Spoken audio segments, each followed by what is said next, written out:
I'm so glad that the player audio was muted when I did that transition. Hey, how are you going?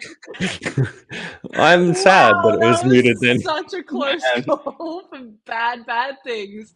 Oh my god. Hey, welcome to FatesGrip Presents Echoes of Divinity. Fuck, Salt just sent me a message and it got me. Hey, welcome to FatesGrip Presents Echoes of Divinity. We're here, we're gonna play some Dungeons and Dragons, we're gonna roll some dice, and we're gonna have fun with friends. How are we all doing tonight, gang? Don't all speak at once. Holy fuck. I was to take my dice, I was distracted. So good, how are you? Yes, good. I'm great. Hi. I'm great. Hey, Ash, I was gonna wear my glasses. You say you're great, but that is a lie. Oh, wait a minute. No. Sorry, continue. I was going to wear them. Here's the issue. When I look at the screen, I can't see anything because all I can see is the reflection of my ring light. So for that reason, no glasses tonight. Sorry. Time for everyone to be disappointed in me. So that answers the question. You are, in fact, a bad girl. Also, yeah. No glass. Moving on. I just need to sweat profusely for the next 3 minutes. And while I do that, I'm going to let everyone introduce themselves. Hey, Tammy, who are you? What do you do? Where can we find you? I'm Tammy. You can find me online as Talera79. Currently, I am only doing this. Stay tuned for later on in the year. Excellent. Vague. I love it. Hey, well, I could say, hey, I'm also the person who destroys Ham's Radiant Shadows plans by going, do you really want to do that? Or how about this? But, you know, I can't really take credit for that. Yeah, you can. You can. Do it. Yeah, do it, 100%. There's not enough tentacles in Eldritch Horror. I can't take credit yet. That man is terrible, and mine is cooler than his. Wait, did I end up setting up these commands? I don't know if I did. Maybe I didn't. I feel like I did. I could be wrong. Hey, there we go. I did set them up. Hey, thanks, Tammy. Ben, who are you? Where do we find you? What do you do? Hey, my name is Ben, and I am a part of FatesGrip. I am a part of a live play group that streams at 6:45 every Tuesday. We're currently in our third campaign. I don't know why I didn't think of that. We are in our third. Yes, you are. We are actively in our third campaign. We are yes. actually in our third. I am so happy to be joining my friends here in Emily's campaign, which is also a part of the FatesGrip, and I am playing as Soul, an artificer, predominantly healer. Yeah, we'll find out how that went in a moment. Yeah. Wow. No, I'm joking. I'm sorry. Hey, speaking of people that should be sorry, Deetwenry, who are you? Where do we find you? What do you do? Well, unless this is some sort of weird mystery thing, I'm here right now with you. Woo. Hold on. Yep, no, it's me. I'm not deep fake quite yet. You asked some other questions, which I'm going to ignore. Okay. Great. Excellent. Promethean, who are you? Hi. Hey, Where hi. do we find you? What do you do? I'm Promethean. There's a zero in it. Sometimes I play games on the internet. I'm here currently in this excellent campaign run by Emily, playing Verlender, a drow assassin.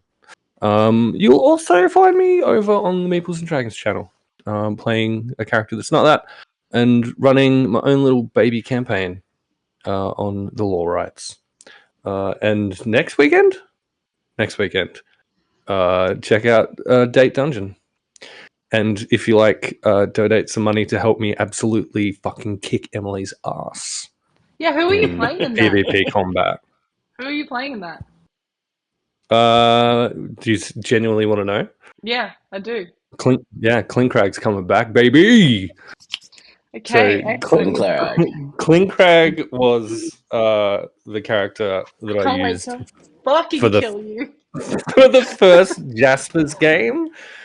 which is, pivotal in my meeting all of you, essentially, and changed my life for the better. So I thought, what better way to celebrate that than to allow Emily the chance to fucking kill him?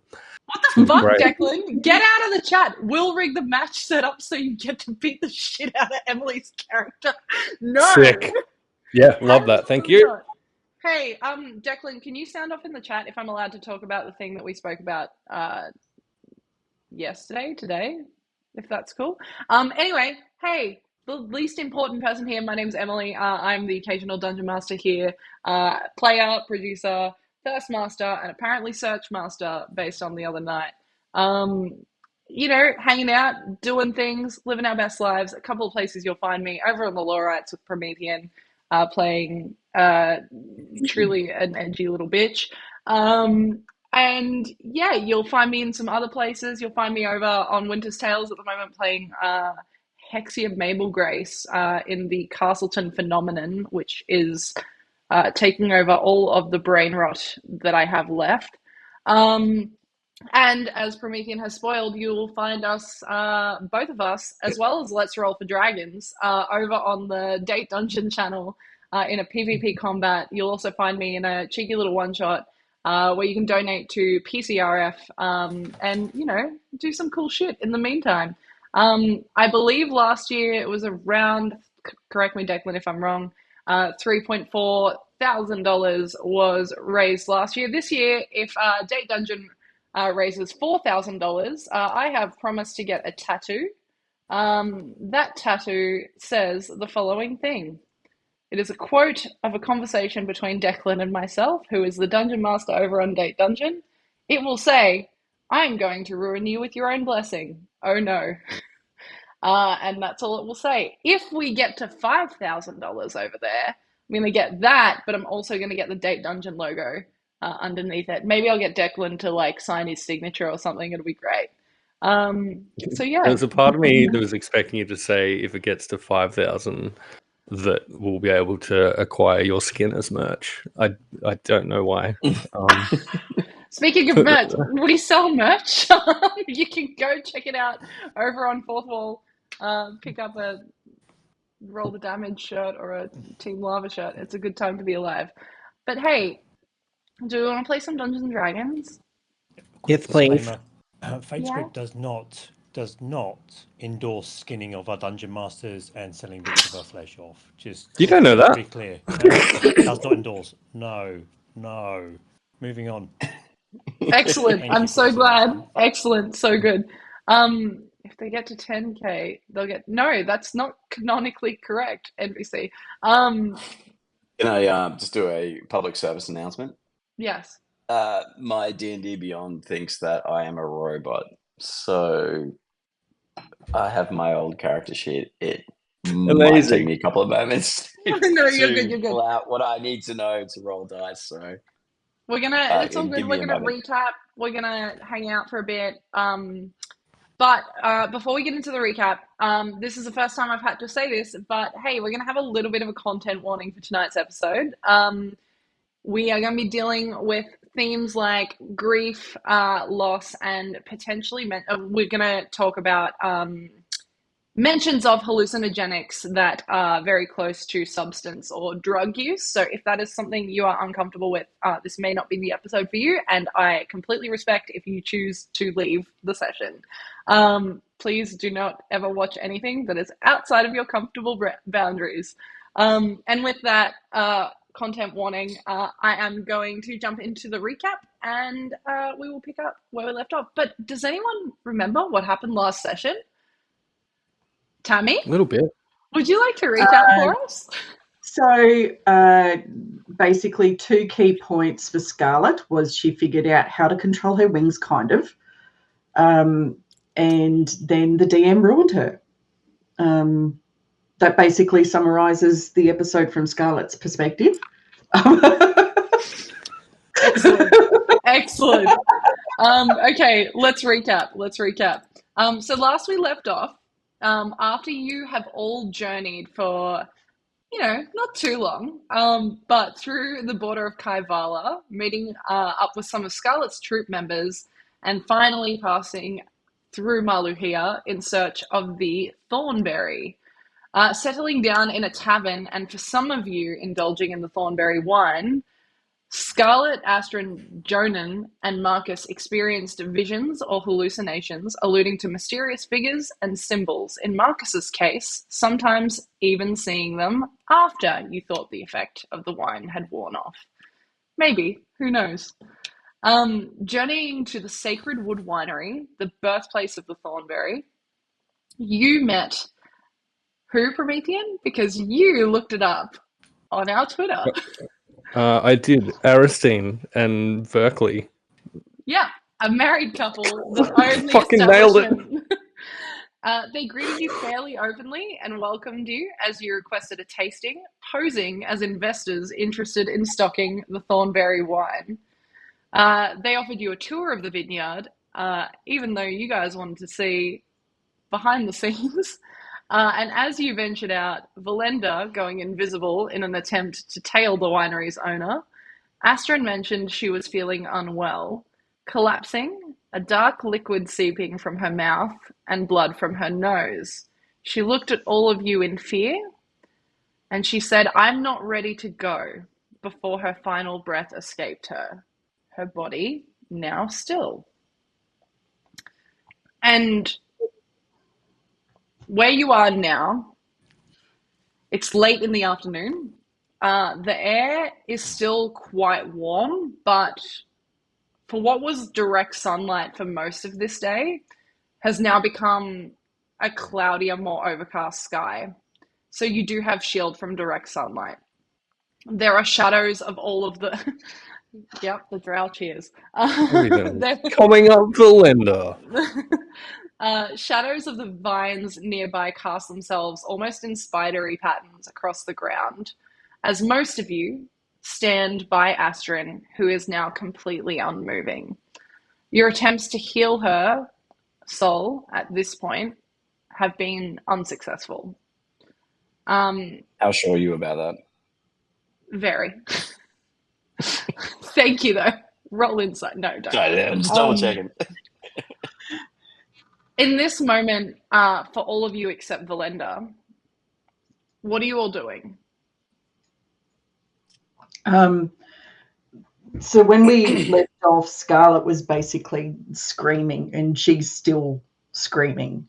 Like, she has come to grips with the idea that she may die young, whatever, but this is the first time she's had anyone she felt close to die in front of her. Mm-hmm. And she feels really helpless. Mm-hmm. And this would be obvious to all of you nearby, Scarlet, that there is a vulnerability to this emotion and this screaming that you can pick up on is sourced from pain.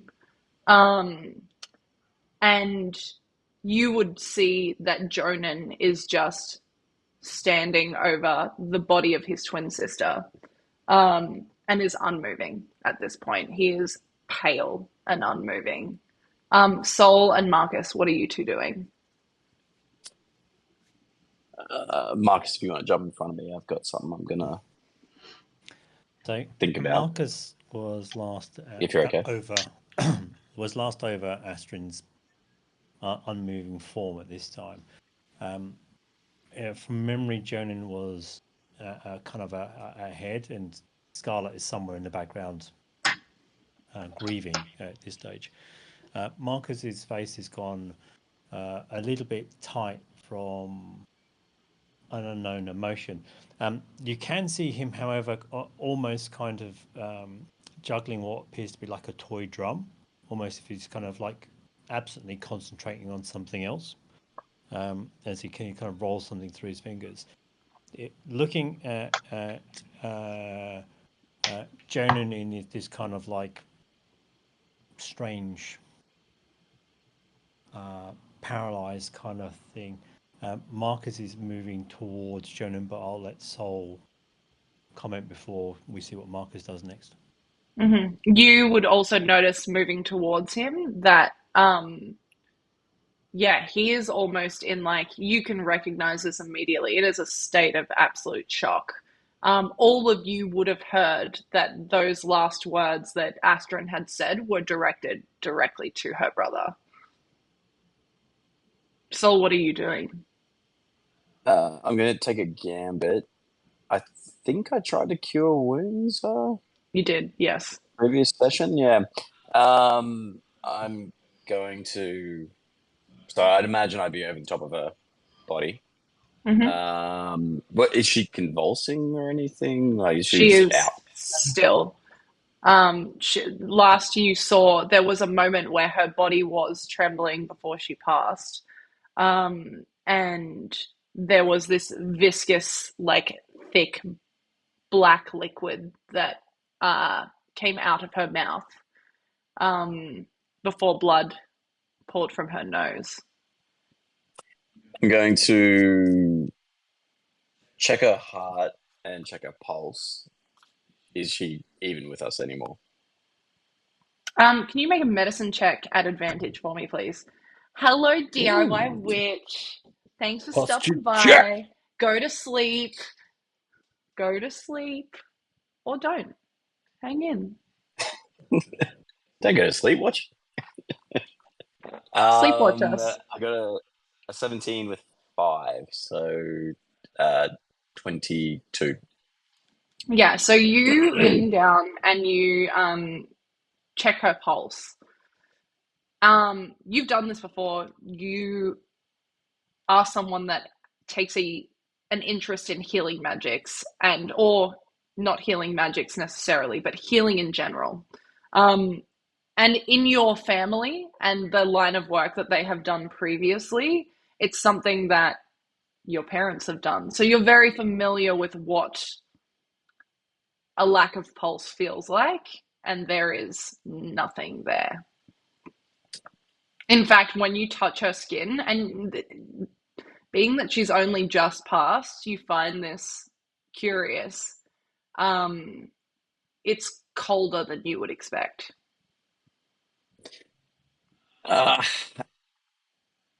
If I can, I don't know if anyone even cares. I don't want to look phased by that. Mm-hmm. And I'm still going to look into my rucksack and pull out some. It's like a little vial. And sorry, my brain stopped there. And it's full of like rocks and herbs. Mm-hmm. And I'm going to open it up, hold it to her nose, and what I'm in fact actually doing is casting Lesser Restoration, see if that even does anything. Yeah, cool. How long does that take to cast? Instantaneous? As far as I know, instant. Yeah. Okay. It doesn't take you long, and you feel like the magics themselves worked. Like you can sense that Gotcha. as you have done this, you know that it has worked from a magical sense, but there is no response from Astryn. Cool. I'll kind of arch my back. I guess I'm not going to hunch over her, but pull back a little bit and stand up and kind of get a gauge on how my companions are looking.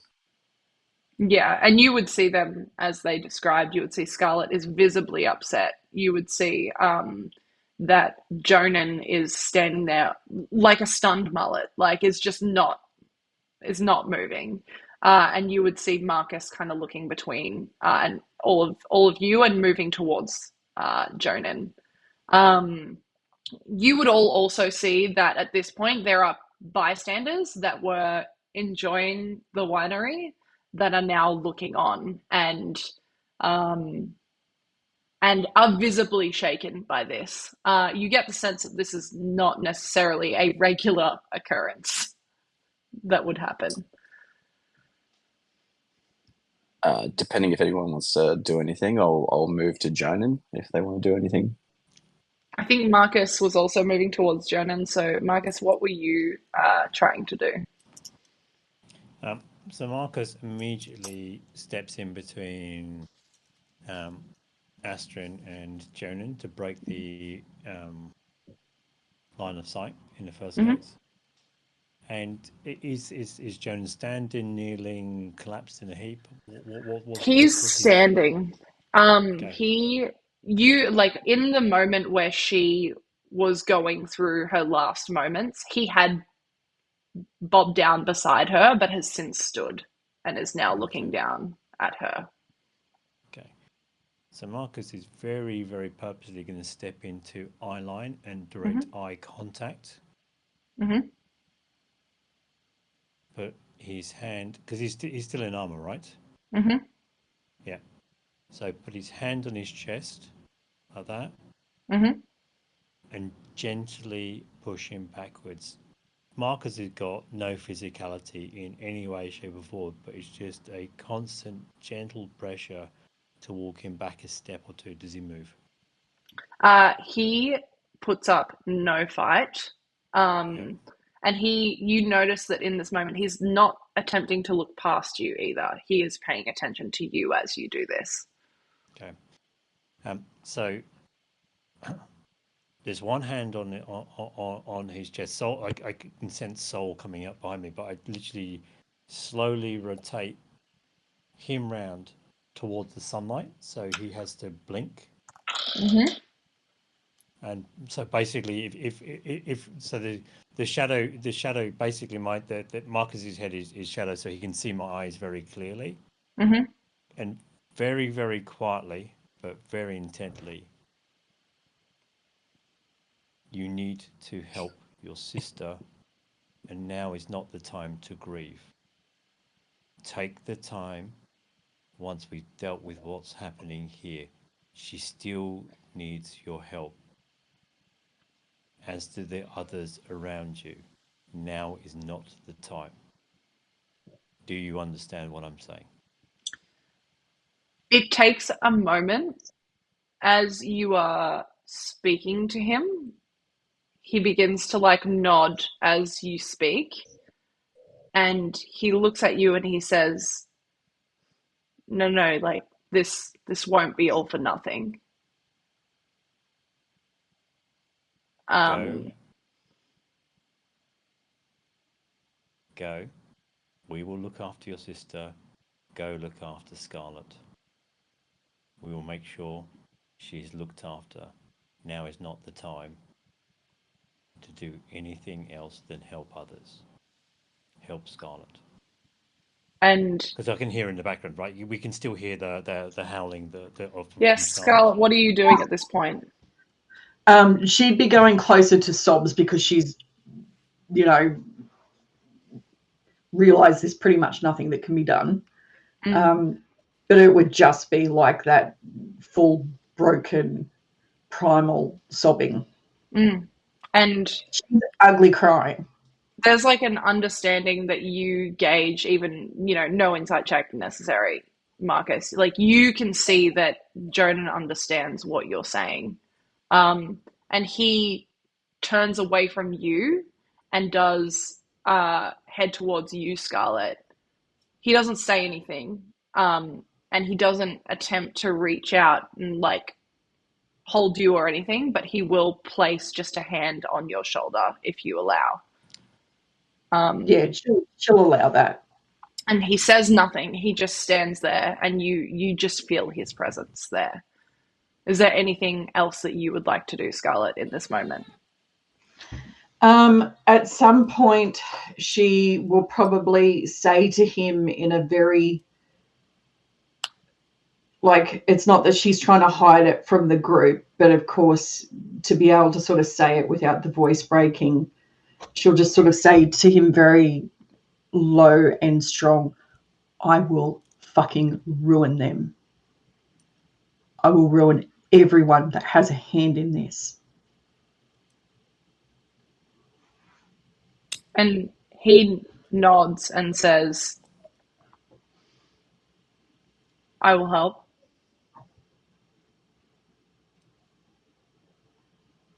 But I know today is not the day. We can get the people who made the wine. we can't get the people who... There's something bigger behind this, and that's who I'm going to lose my shit at. Not now. If there's anything I have learnt from traveling, it's that information is power. I agree with you. I don't think these people are the issue. I think they are the instrument. I will find out every person in their network, even if I have to make nice to my family, and I will fuck them all up. And he just nods in agreement with you. Verlender, as you you would hear Scarlet, but you're following Astryn. Correct. And you're doing so invisibly. She does not seem to falter in her step. She continues her way back towards the entrance of the winery. And can you remind me what her excuse for leaving was, real quick? She... Roll an insight check for me. Sure. And while you're at it... Nat 20. 23. Sorry, what were you going to say, Tammy? I was going to say, didn't she have to go back and ask her husband something because he couldn't come down? He has to stay in the chair because of his mobility issues. Correct. Nat 20, you get the sense that Astryn is someone that has been around for some time at this point. Her excuse for leaving, there is no sense of lie or attempt to misguide you. If anything, you pick up almost a sense of aloofness, but also you can understand that she is at an age where this people loss, it happens, and that's the cycle of life. That's just what it is. Elf shit. Yeah, 100%. In knowing now that looking between her and her husband obviously human, and her not, you would understand that for a human and an elf to be together, that there is an understanding that he is going to age and die out far before she will. So this is not a trauma point for her, which is probably why she is continuing on her way without a care. As you're following, can I also get you to make a perception check for me, please? Yes. Not as great. 19, though, for 22. Not that great. 19 for 22. All right, Sorry. buddy. As you're making your way back, you would also be paying attention to the Thornberries in general, and I would assume. Correct. Yes. And so if there are actual thornberries here, then I will go out of my way to grab a handful of the raw material as I'm It's following weird her. because, like, on your way down, you were looking for them, and all you were seeing were regular wine grapes. And nothing kind of weird or mysterious. As you're making your way back, now kind of with this focus that you have on blocking out literally everything else, you are walking past one of these vines, and for the first time you see that it's almost like the normal grapes are growing as usual, but there is also something growing underneath the soil that is not grape-like in appearance. Okay. In which case, yeah. So, assuming she's still on the move, Verlender will kind of do a check just to see if there's anyone else in the immediate vicinity, and we'll then do a bit of a scrabble in the dirt then, because There are he's definitely people around. great. But that being said, no one's like foraging amongst these vines. So you feel like being invisible, you can safely probably attempt to forage if you wanted to. Yeah, brilliant. With this Love that. perception check, there is also a scent that you recognize as a drow. You are not 100% sure what this scent is, but it is something that you recognize from your time living with your family. Okay. Oh, little smell of home. Love that. Does it smell like home? It kind of does. Okay. If you are going to take the time to do this and do it stealthily, I'll get you to roll a stealth check. If you're not going to attempt to do it stealthily and try to do it fast, I'll get you to do a survival check for me. Sure. I will do it stealthily. Confident enough that I can probably pick up Aristine's tracks, or at least head in the general direction that she's going in. It's a vineyard. There's got to be certain channels, right? Well, That's yeah. another 19. Oh my god. I fucking hate you. I'm so sorry. That is 27. Yeah, excellent. No, that's fine. You take the time to very stealthily dig at the dirt. It's not pleasant. Like, you can feel it now caked under your fingernails because you're not using anything to dig unless you've decided otherwise. But you do gather 6 of these thornberries. Cool. Yeah, and they are yay big if you look. And they are a dark violet color. Yeah. That smell, you still don't recognize it, but it is strong. Okay, and coming from the berries. Coming from the berries. Okay. Verlender will bag those. And then attempt to continue tracking Astryn, probably more now out of curiosity than anything else. He's mildly suspicious of the owners of this place, but he's got what he came for. The whole reason they're there was to get information about and a sample of these things. That's been achieved, so he's happy with that. But while he's here and invisible for an hour, he is going to snoop around. Yeah, excellent. And follow the owner. Great. And you do so, and you head back into where you had all entered, which is like this main kind of bar, wooden bar area, stained glass windows. And you do see that Astryn heads straight over to Berkeley, who's sitting in a wooden rocking chair.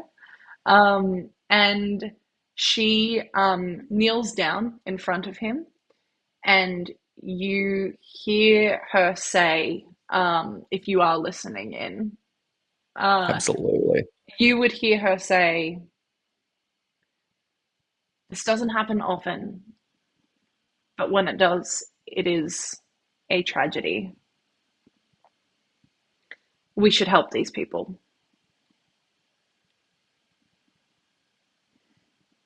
And you see Berkeley kind of gives like a grunt of approval, essentially, and a nod. And Astryn moves behind the bar and begins to pour a drink for her and Berkeley. Back over with the rest of you, Marcus and Sol, what are you two doing in this moment?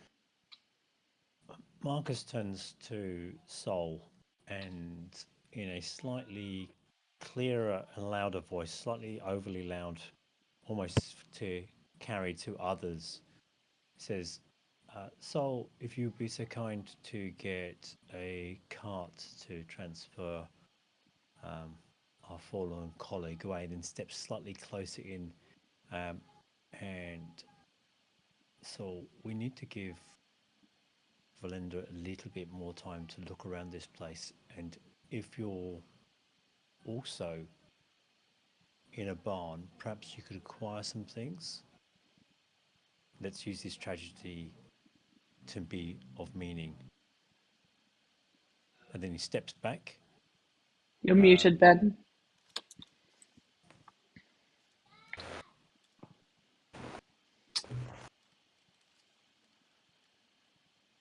So I overhear you talking to Astryn's brother? Depends on if you were trying to be quiet, Marcus, like you guys could make those rolls. If you were just trying to like be determined in speaking, not be loud, but just having a conversation with someone, Sol likely would have overheard it. So that's up to you on how you would have delivered that, Marcus. It'd be normal speaking volume. Yeah, cool. Then you would have overheard it as you were making your way towards Jonan also, Sol.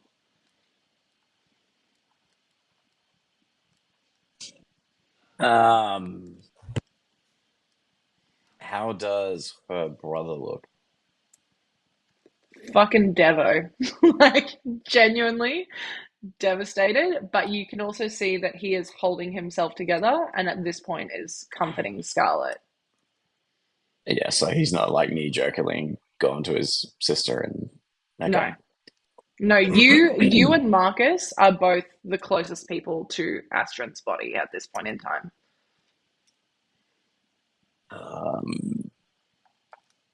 I'll whisper to Marcus if possible. Mm-hmm. There's a crowd around us? Is that Not a crowd. There are right? onlookers. There's not people that are like swarming you or anything. If anything, people look like shocked, and there are people that have started to leave, like trying to get away from the situation, not coming to aid you.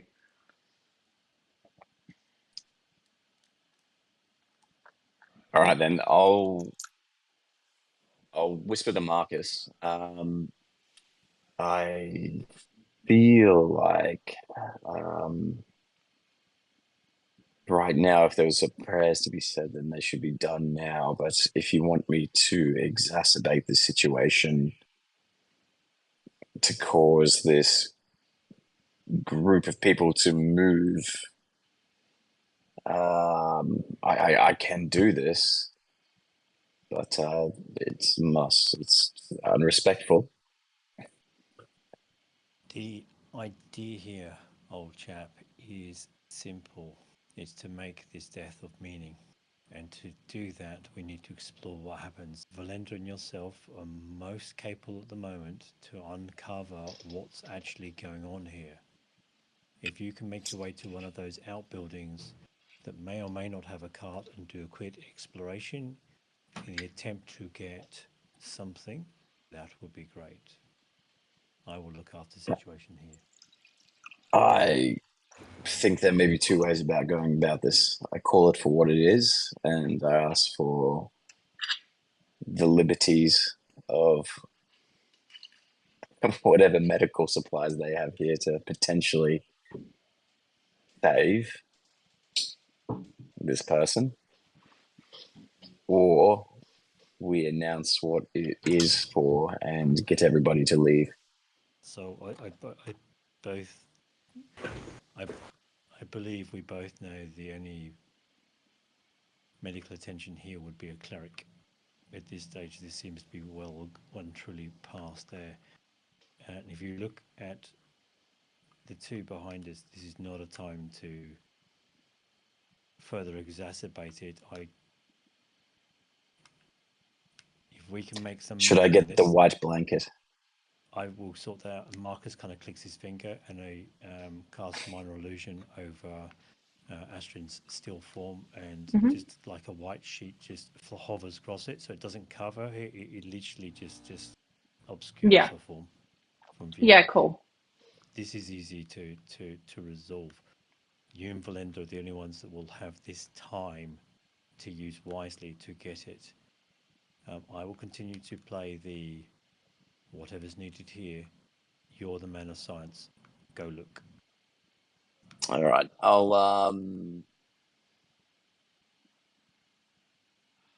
I guess I'll go to her brother, and I'll look at Marcus. Do you want him out of here as well? Just leave him.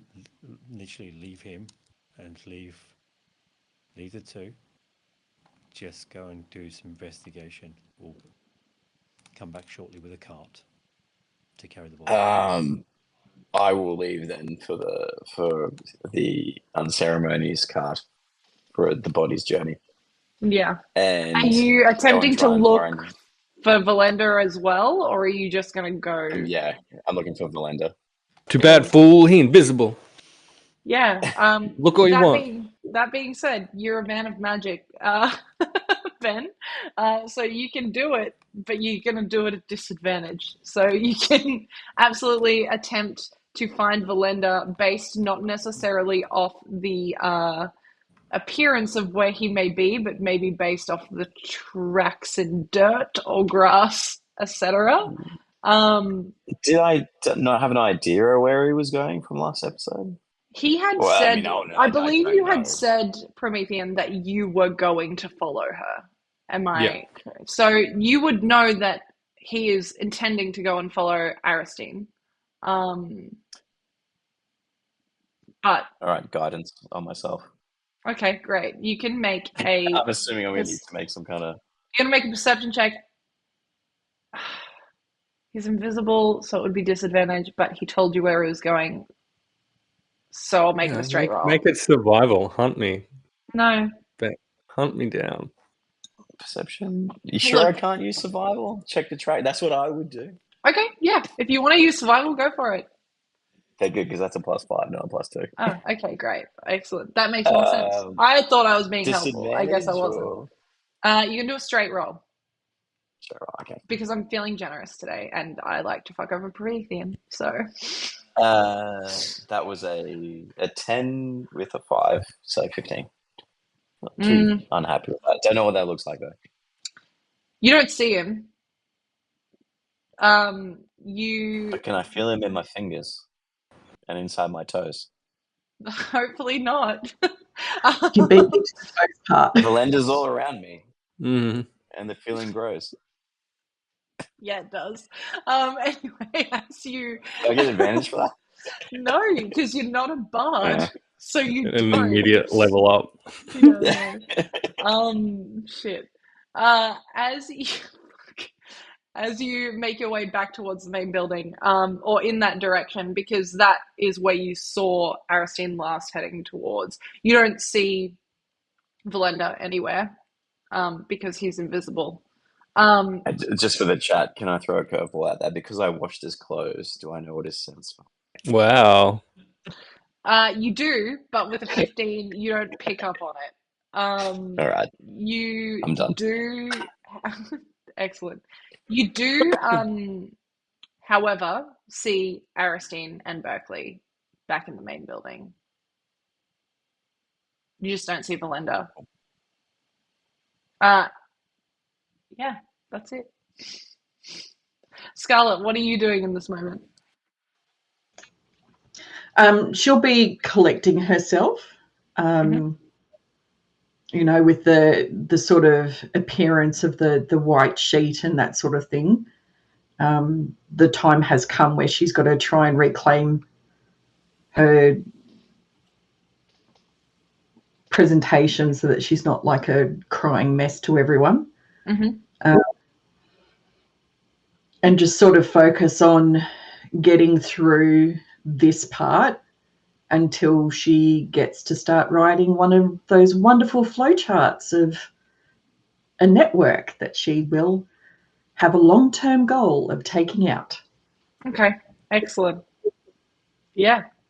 Jonan, at this point, you know, it's funny, with the troop that you traveled with, Astryn and Jonan were two people that you weren't super close with. You knew them and you knew them well enough, but they definitely weren't the people that were your immediate go-to people. So while you don't know everything about Jonan, as the guy that has just been there the entire time, The whole time. you can tell that he is hanging on by a thread at this point. It is very much I am going to appear stoic and strong even when I'm not. She will reach out and take his hand and squeeze it without breaking bones, but tight. And just make eye contact and just be like, we've got this. We can do this. We can fall apart later. We can do this. He doesn't squeeze your hand back, but he does nod along as you speak. And you can tell he's listening to you. It's just, you can also tell it's a lot. Marcus, at this point, what are you planning on doing? Sol now having gone off with your direction, what are you planning on doing? The crowd has now, like the people that were onlooking, now completely dispersed. It is a absolute graveyard in here. Not literally, but Wow. it is Wow. there is no one around. So two things are going to happen as soon as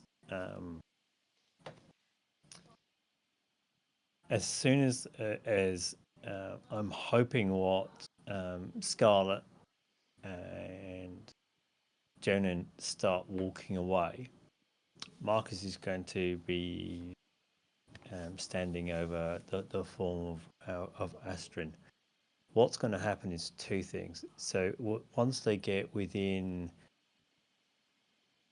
probably about 20 paces, a minor illusion of Marcus is going to appear. Marcus is going to very carefully and very, very gently search Astryn's corpse. Okay. Are you looking for anything in particular? Yeah. So basically, I want to do two things. The first thing is to ascertain that it most likely was the Thornberry that caused it to have the reaction. I want to see if there's any other injuries or whatever else that's caused that. Yeah. And then the second thing is I want to find if there's any objects of interest that we didn't know about previously that's on her form.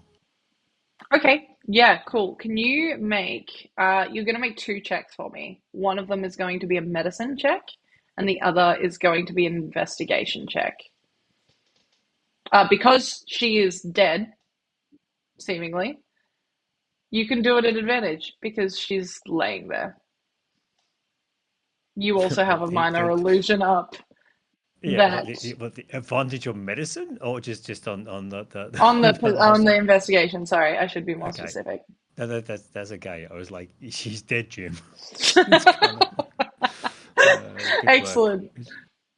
Is that right? Okay, so first roll. Let's roll. What are you rolling first? I'm doing the medicine check. Okay.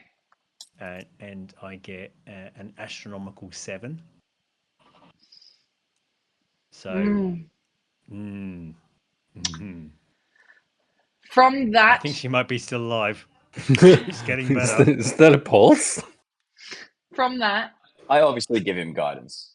No, you're gone. You can't. You're gone. Guidance.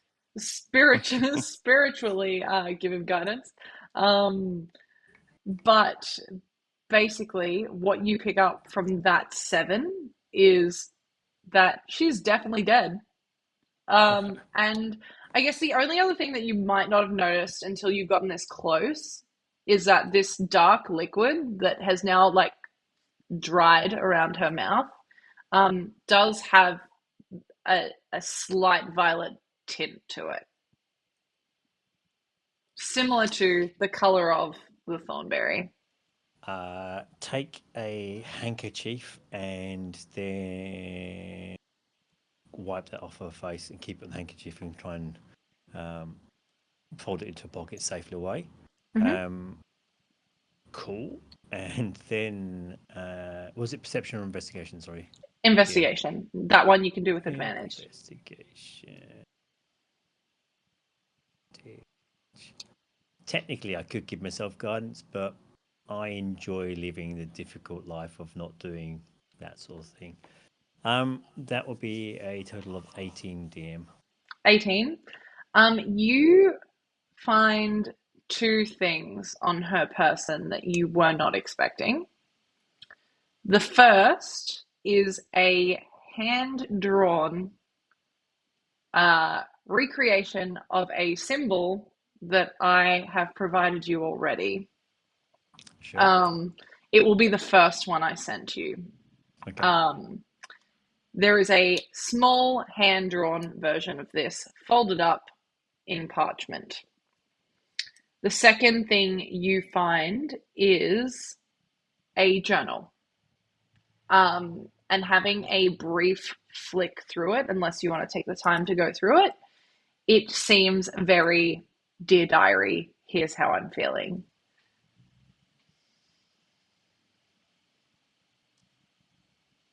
The drawing in the parchment, is it a fresh drawing? Looking at it, not fresh. Okay. And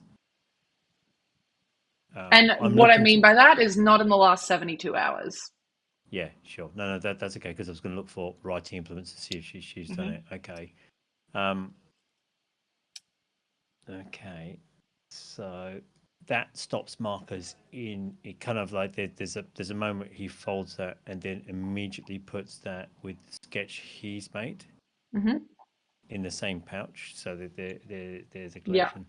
Yeah.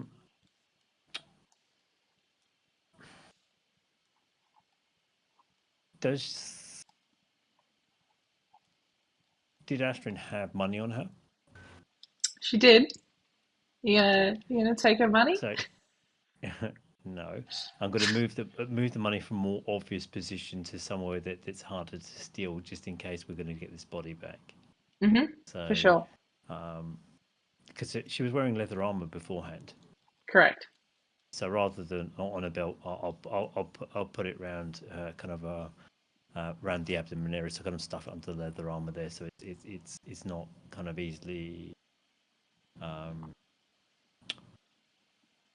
not easily findable. And then the last thing that he's gonna do, I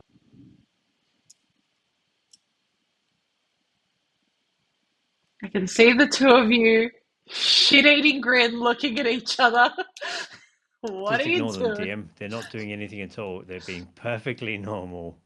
Perfectly normal.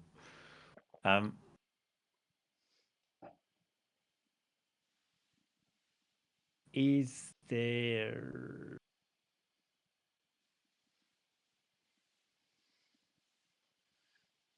She was looking, basically, when she said her final words to her brother, was she holding anything or doing anything or clutching anything? Because when the body fell to the ground, right, was there anything that she was holding or anything? So Marcus is just trying to find out if there was something she was trying to do in her final moment.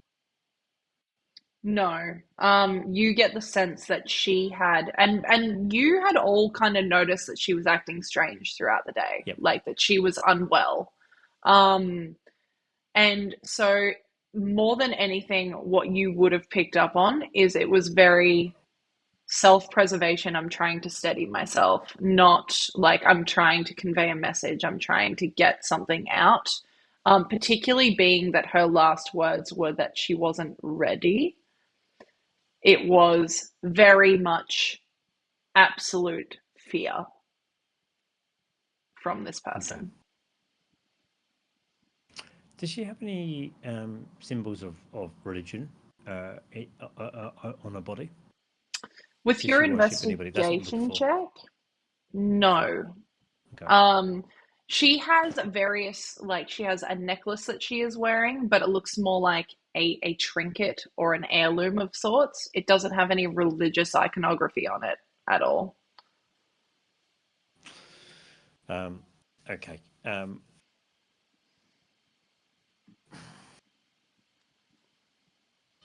So at that moment, Marcus drops the minor illusion and then resumes kind of standing as if, you know, he was just standing post guard over the body, and looks out for the rest of it. I'm looking for either our strange Texan friend to return or Saul to turn up after setting fire to a barn. One of the two. Okay, excellent. Speaking of, Verlender, you would, still being invisible, now see that Astryn and Berkeley are sharing a drink together. The mood feels somber. You don't need an insight check to understand that this feels uncomfortable to be around. And you do also now spot Sol heading up, up the way, essentially towards you slash the cart. Okay. What are you doing? Just going to take advantage of the invisibility to spy on Sol as well. Find out what this Excellent. sneaky, untrustworthy son of a bitch gets up to. Solo. Okay, Sol, what are you doing?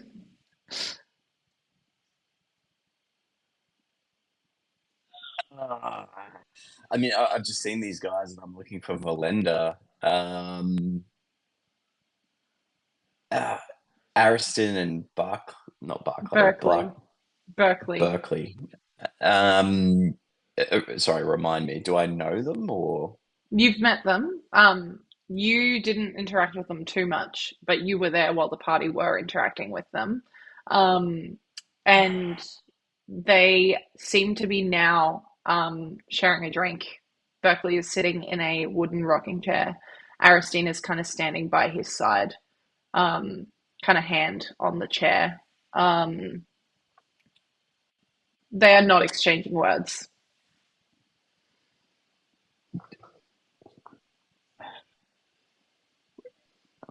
Big jump to conclusions, so maybe not that. Do they seem aware of the situation that's happening? You Or can is make an anybody insight check. rallied to them to You can make an insight check. you know, these are the owners, right, of Correct. the venue? Ooh, my perception's good though. I rolled a 15 with a 2, so 17. Yeah, cool. You would understand that they aren't happy about what happened and they're not trying to sweep it under the rug. It is very much this is a circumstance that has occurred in our establishment vibe. So I know that they know about this. You don't know that they know because they haven't explicitly said it, but you could safely jump to a conclusion that they are aware. Yeah. Just like if you're in a hotel and someone got beat up, everyone's talking about it. Yeah, no one's talking about it, but you get the sense that, like, the cops have shown up. Yeah. And they're sharing a drink. Yeah, but the vibe is not, yay, we're celebrating. The vibe is Okay.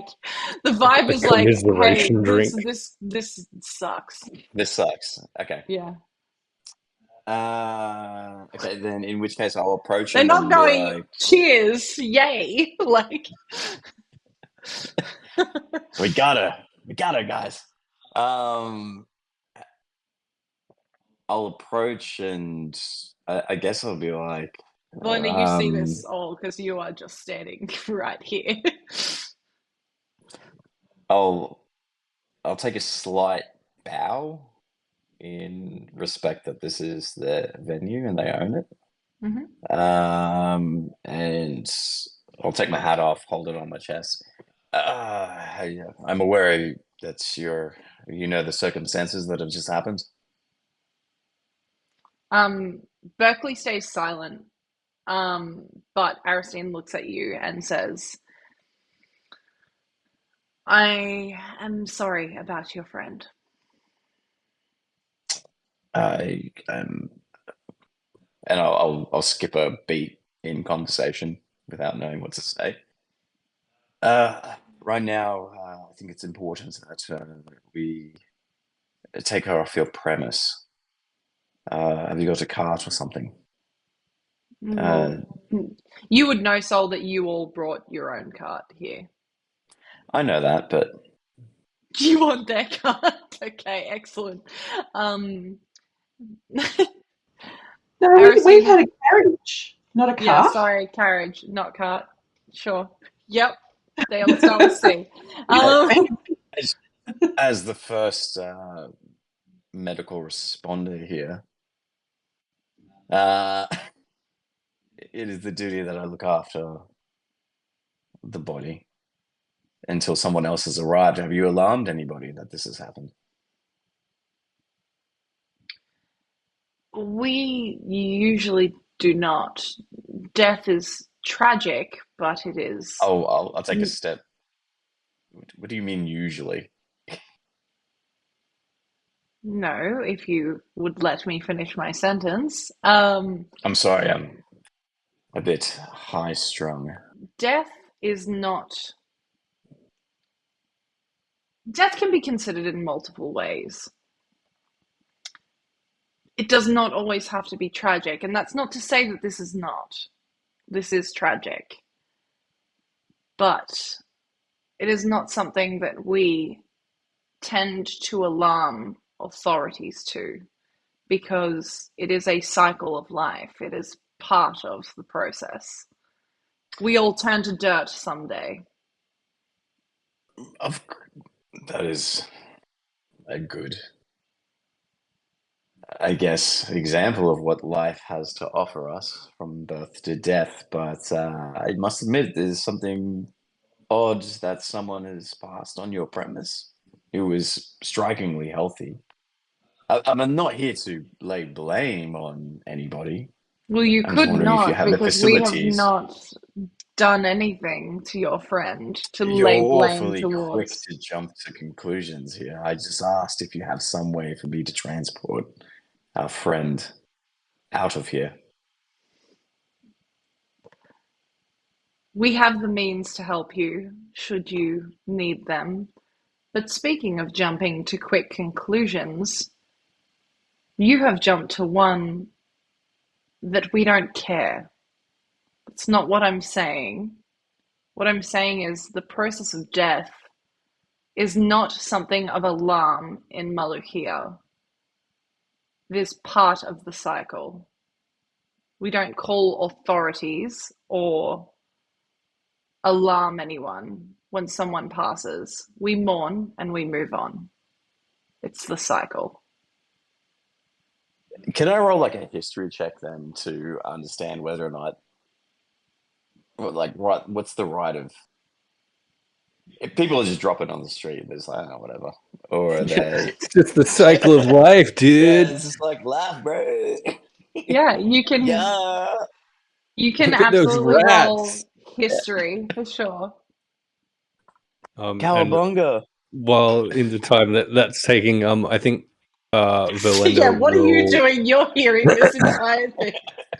Verlender probably doesn't quite trust Sol to have a conversation with these people and not trip up in some way, or at the very least use the incorrect name for him. So I think he'll probably kind of invisibly scoot around a corner somewhere, and then, oh god, I hate losing this opportunity. We'll cast kind of like dancing lights out into the fucking vineyard somewhere, just to drop the invisibility. Yeah, excellent. Because it was cast on him, so there's no other way I'm aware of to actually remove it. I mean, you can attack something, but sure. Yeah, game on.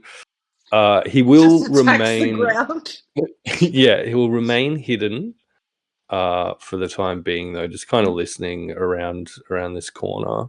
Mhm. But I guess, like with that, holding it action, then to immediately scoot around and interrupt if he thinks something's being said that shouldn't be. Cool. At which point I'll interject loudly and rudely. You can roll a stealth check for me because you're no longer invisible. Cool.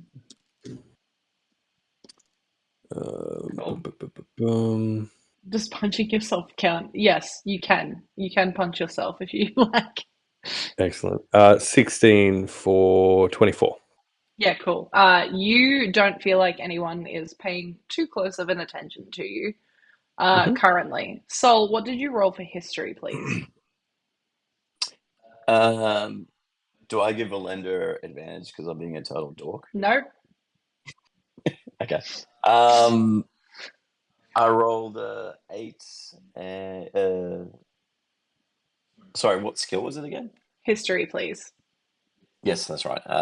8 and 5, so 13. Okay. 13, yeah.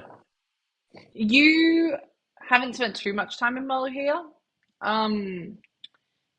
You have read on it a little bit, and the history of D'Amato is not something that is like, being a newer world. It is not something that is too deep in the history books.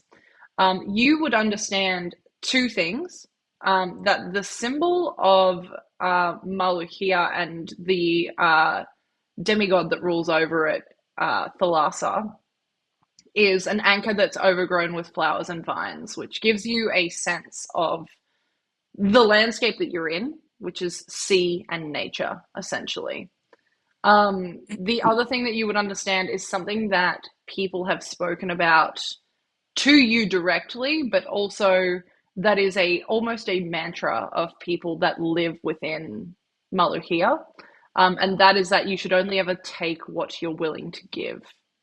And essentially meaning that if you are to take something from the land, you should give something back. Which gives you a sense that what these people are saying isn't too crazy. It kind of makes sense. Maybe it doesn't feel acceptable to you, but it doesn't feel unacceptable for the way that you have read about Molokhia. That's what I understand. I'll be a bit grossed out, being from Dry Iran where people die. And much more militant there, and treat death far more seriously. But if that's the case, I'll ask. Geez. Jonan is the brother. Well, Jonan is way back down the hill, so you would have to leave. True. So if I'm right, then what compensation are you going to provide to Jonan? Compensation? I believe that you're Mullaherian, yes? Yes. His sister is My husband specifically is from Sadiva. But yes, we are Malahian. Then if I'm to understand correctly, life and death goes hand in hand as a balance. What are you going to do about the brother? He's seen his sister pass here. Are you asking for financial compensation? What are you asking for? Because if he wants something, he can speak for himself, right? Then we should go. Come with me. Instead of sipping your wine and indulging in what's not happening. This is not indulgence. This is sadness. We are genuinely sorry for your loss.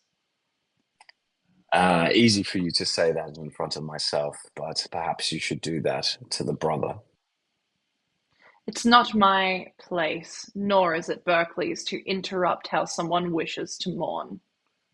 When they are ready, should they wish to talk to us, our doors are open, and we will discuss their needs with them.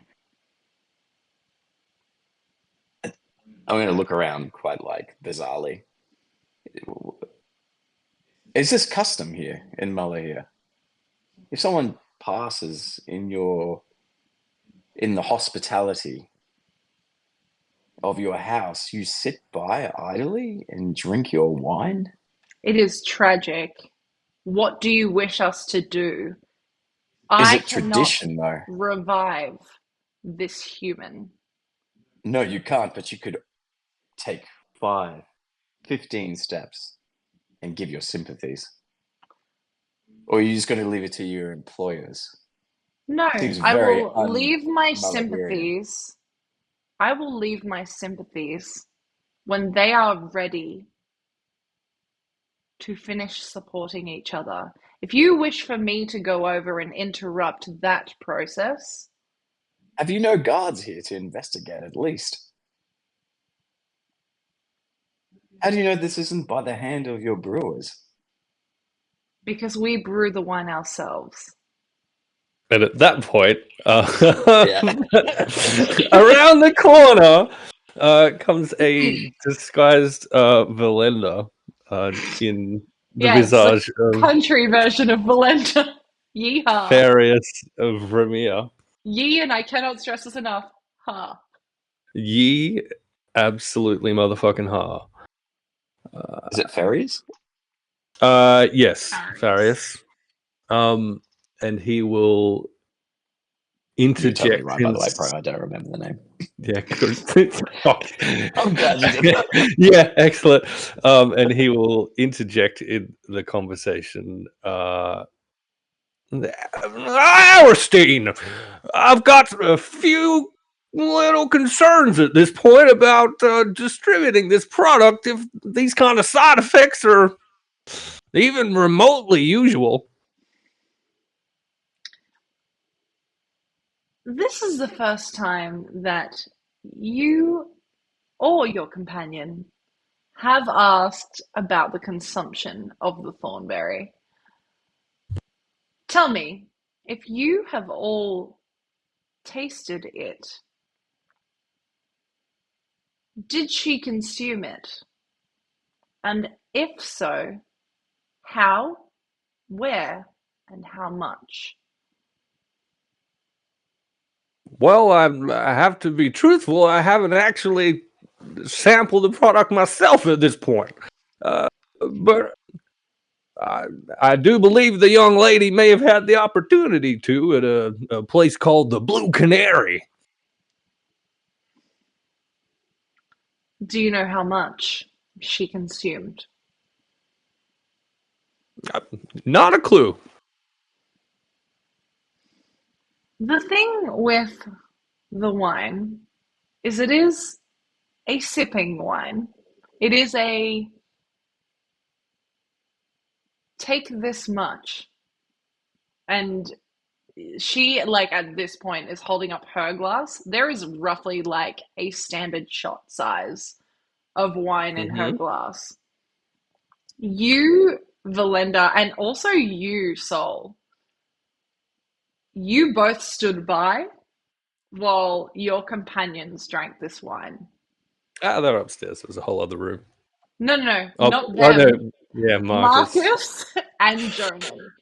You are very well aware that they drank a full fucking glass of this wine. And I wonder, is there any kind of remedy for overconsumption of your product by any chance? It depends, I guess, on the condition of the person drinking it, the mindset, and also, I guess, their constitution in general. If she drank more than recommended on the bottle, then... As he says that, do I remember how much she consumed? She was sitting upstairs. That we had today. You don't know. As She was scowls at upstairs Marcus. Scarlet. Marcus But down Marcus. 2 entire glasses that we're aware of. Yeah. Good night, Ash. Good night. But Marcus drank 2 whole glasses. Marcus, at this point, Verlender, I believe you are aware, has had some hallucinations today.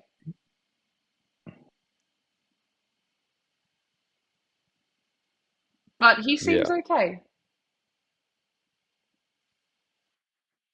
Look, I'm terribly sorry to bring it up again, but you don't appear to have answered my question exactly. Is there any kind of remedy for overconsumption of the product?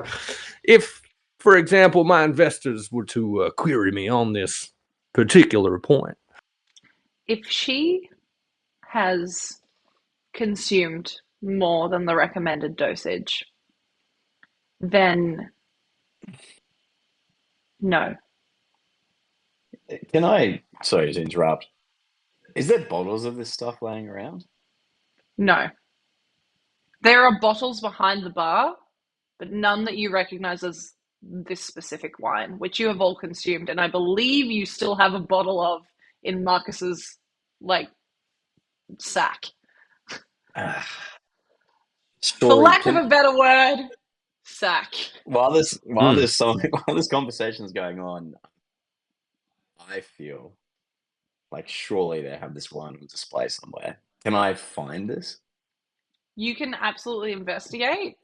You have no reason to feel like it's on display, but you can investigate to see if you can find it. Yes. I mean, I think we established this front bar area had none, and they do the tastings and stuff deeper in the vineyard. Yeah. You can still roll investigation. No, you're right. But I'll roll it anyway. I said it. I rolled a 2, so I don't think that's happening. Nope. Investigate. 10. Investigation's an 8. Nope. Astryn, if you'd be so kind, I'm wondering if this is a potential side effect of a fermented version of your little not fermented, spooky berry, distilled little spooky berry. What exactly would consumption of the raw product itself entail? Oh, you did not want to do that. Oh, I'm sure. I just have let's call it a mercantile curiosity. Forgive me. There are many investors that come to Sacred Wood Wines. And a lot of them ask the same question. The reason we are successful in our product is because we don't give away our product secrets. Exclusivity drives sales, drives product. If I were to reveal how we create this product, it would lose all of that. Indeed, and that is why I'm so looking forward to being a distribution partner into Kaivala. But again, professional curiosity. Which I can appreciate. What I'm hearing is immediate and instant death. Yeah, as that conversation is unfolding as well, and after listening to not Verlender's, Faris's, conversation, Go for it. Faris's conversation. Do they seem gleeful about their product? Is that what I'm picking up? It's not been long After since someone your just last... died in their venue? No. So you didn't roll your insight check. Would still kind of counter to this. They don't seem gleeful. They're not like, yay, this is what it did. Like, they are being honest about their product. There is, again, like before all of this kind of discussion of the actual product and investment, there is a somberness to how they spoke. In this moment, it is very much like I'm giving you the information. Transactional. I'm giving you the information. I'm not gonna reveal our trade secrets. Like, that is the vibe you are getting. Scarlet and Marcus, what are you two doing in this moment? Because Verlender is gone. Sol is gone. Jonan at this point, Scarlet, he seems to have collected himself enough that you feel like you could move on from here if you needed to. But there is a hesitation to him. Marcus, there is no sign of a cart. Like, it's not coming. I am going to walk back towards the house with Jonan. And when we get closer, Scarlet will ask him straight out, are you going to be able to control yourself if we go in there and see them, or do you want to go back to the carriage? Like I said, I don't think they are the problem. I just think they are the people that deliver it. Okay. And Scarlet will go to enter into I presume that we know that she went back to where we did the taste testing and where the her husband is. So Scarlet will head back there. Okay, cool. Yeah. And you would see your friends along the way also, and this really fucking awkward conversation happening at the same time. It seems like Sol's kind of got his back up a little bit, but then is like evening himself out. And Verlender has this like weird accent that you're not used to. But, you know, it's working. So that's good.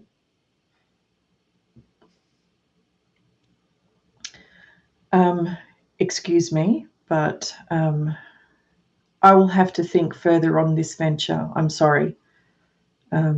Given this is a possible side effect, and not only am I emotionally impacted currently, but of course, if this could happen to customers, we don't want to be killing our consumers, of course. So I need to think on this further, including potential safety of the wine. But I think for now, I would like to take my friend back to where we are staying. In this scene that you've entered into, that was very much Astryn driving this conversation between your friends or companions, Verlender and Sol, you see that Berkeley stands from his chair, and he will make his way towards you. He won't stand too close. There will still be like a visible gap between you, and he will say, I am very sorry that you lost someone you cared about. We knew there was potential unpleasant side effects, but we didn't know that one with such finality was on the cards. If there is anything I have learnt in my years, it's that finality is something we're all aware of. It's like we all have a clock that ticks in the background, and one day our time will be up. Am I here while this conversation is going on? Yes, you are. Can I roll an inside check on that? You may. And he looks at you and he says, sometimes the clock runs out sooner than what we would expect. It doesn't make it just or right. But that's tragedy. And that's what this is. But it I'm also sorry. doesn't match with what she saw. What did she see? She saw an injury that meant she could no longer perform, but she did not see death. Can you roll an insight check for me, please?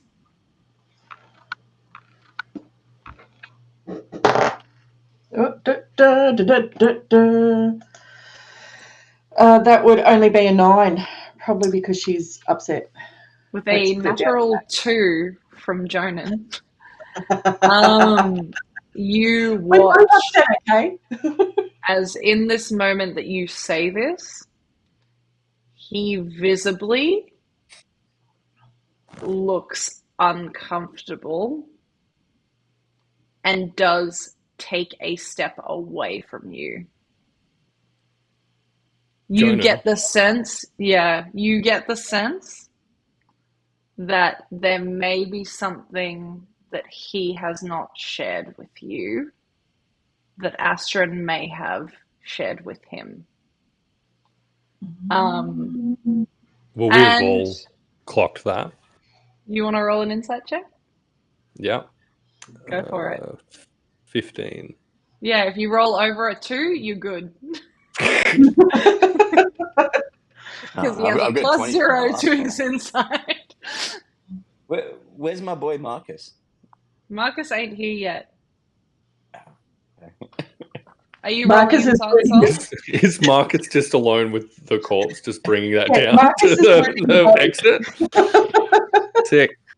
My previous insight check was a New 20. one, please. Not a new one.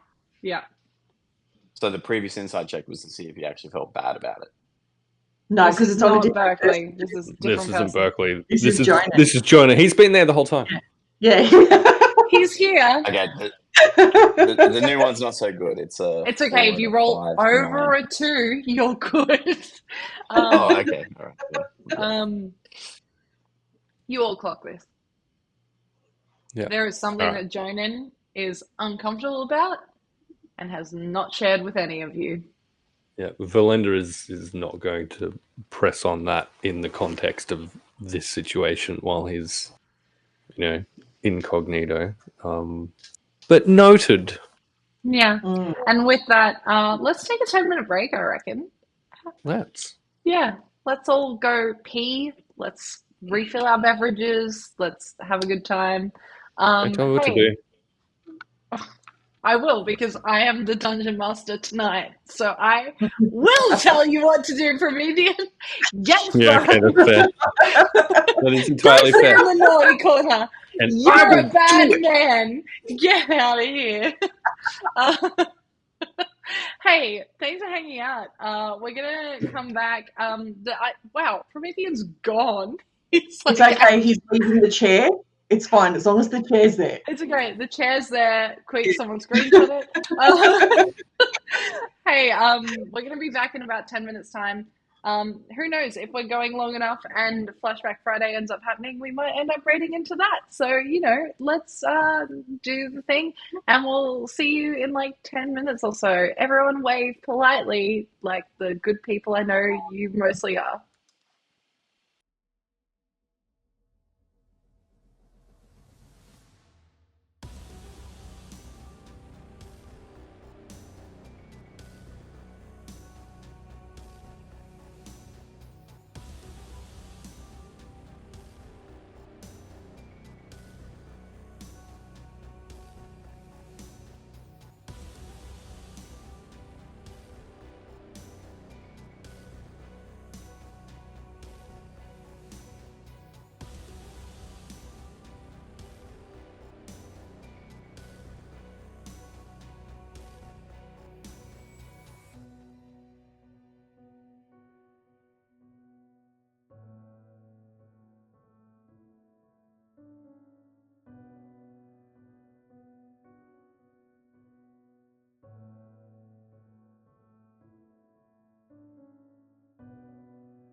Yeah, we're back.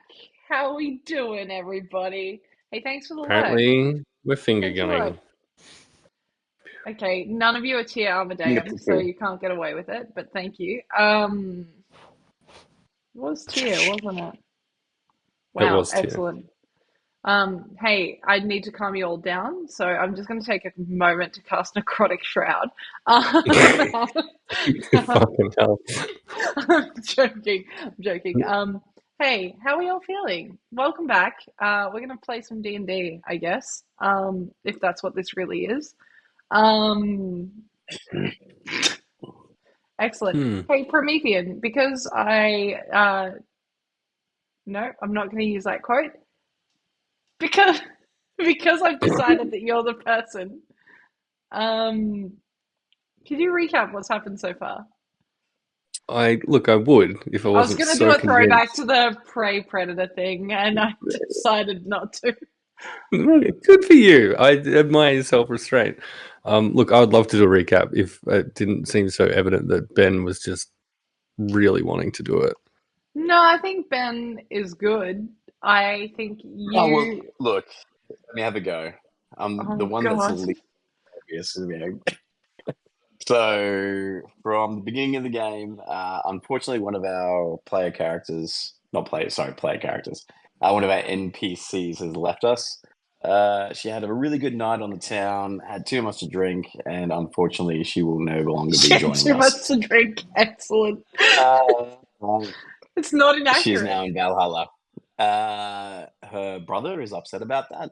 Maybe. We're trying to figure that out. And from there, myself and the rest of the group split up to try and figure out whether or not the rest of the NPC party is unhappy about it.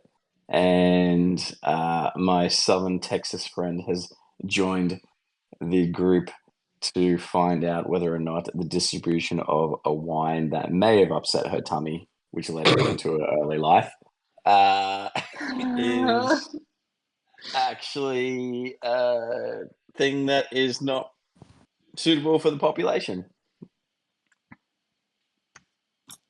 See? So much better than I could have done. Excellent. Hey. Sure, let's go with that. Cringe look. I don't know if that... Yeah, No, so as Envy pointed out, Ben, what's happened in the rest of the campaign? Excellent. Well, we were... No, we're not doing that. We're not doing that. It's going to take too long. It's going to take too long. Wait, stop it. We're going back in. Last we left off, we were in a discussion where Berkeley was offering their condolences. And in that moment, you had discussed, Scarlet, that it was interesting that the visions that Astryn had declared that she had did not match her untimely end. And all of you but Marcus picked up on the fact that Jonan felt uncomfortable about this. But before we go to all of you motherfuckers, Marcus, what you doing, buddy? Marcus is just taking a quick shot. Don't blame him. You know, as Marcus likes small shot glasses. And is calmly playing the bagpipes as a small lament waiting for the party to turn up over the body. Are you actually doing that? So freaking lootly. I'm a bard, for the love of all things. Make a performance check with advantage. Because you're a bard. I'm a bard. You are. I may not have mentioned that before. And there's no one watching currently. But maybe they will. Who knows? I'm going to give myself guidance as well, just because you said that. So if I don't get a 20, then, you know... the gods are watching. Yep. Belly button shot, surely. Fucking hell, NPC. That's the best shot. That's an NBC 20. Okay. Could you clarify what an NBC 20 is, please? I think we all know that it just makes you feel that tiny bit dirty every time you get that contact. It's a Having little bit received- soiled in the best Having way. received multiple voice messages from NBCDM in the last 24 hours, and one that I've just realized I still have yet to listen to. Yeah, it's filthy. You do good. You play your instrument, and all of you can hear the sound of this instrument playing from outside of the main building. The sound of silence. Nope, because there's actual music playing. It's also weirdly, it sounds like Wonderwall again.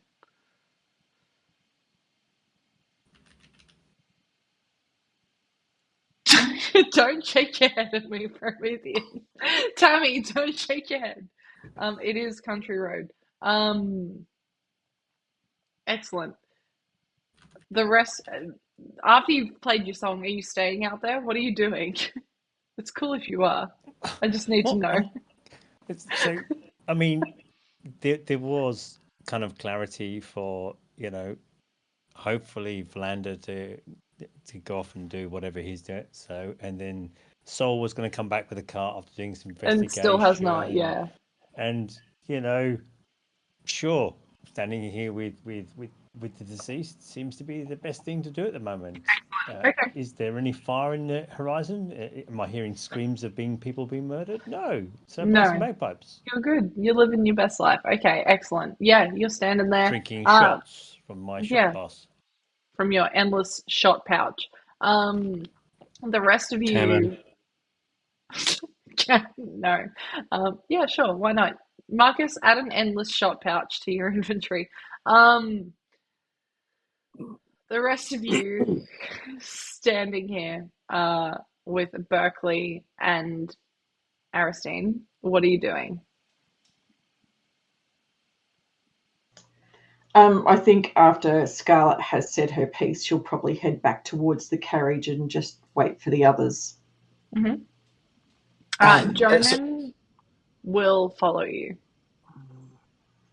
So we have acquired a carriage to transport the body. You've had a carriage all this time. Arrived in a carriage. A cart. We rented the carriage to go carriage. to the winery in the first place. Oh, okay. Yeah, because we it want to was look all fancy and whatnot. Yeah. Right? Yeah. Oh, so it's not the Bridgerton. one that Marcus painted terribly with a No. love heart and terrible spelling of his own name. Okay, great. That's the cart that's back at the hotel. Excellent. Correct. Yeah. Or the tavern or the inn or whatever you want to call it. But we rented a fancy-ass carriage for the day to take us out to the winery. Correct. Okay. So this is the same carriage we're going to take the body in, is it? Well, no, it's up to you guys. That's why I was clarifying before. Like, we came in a carriage, not a cart. So yeah. So you could, there's not really a train to carry a body. Yeah. As soon as we're sort of further away from the group, Scarlet will just say to Jonan, "What are you not telling me?"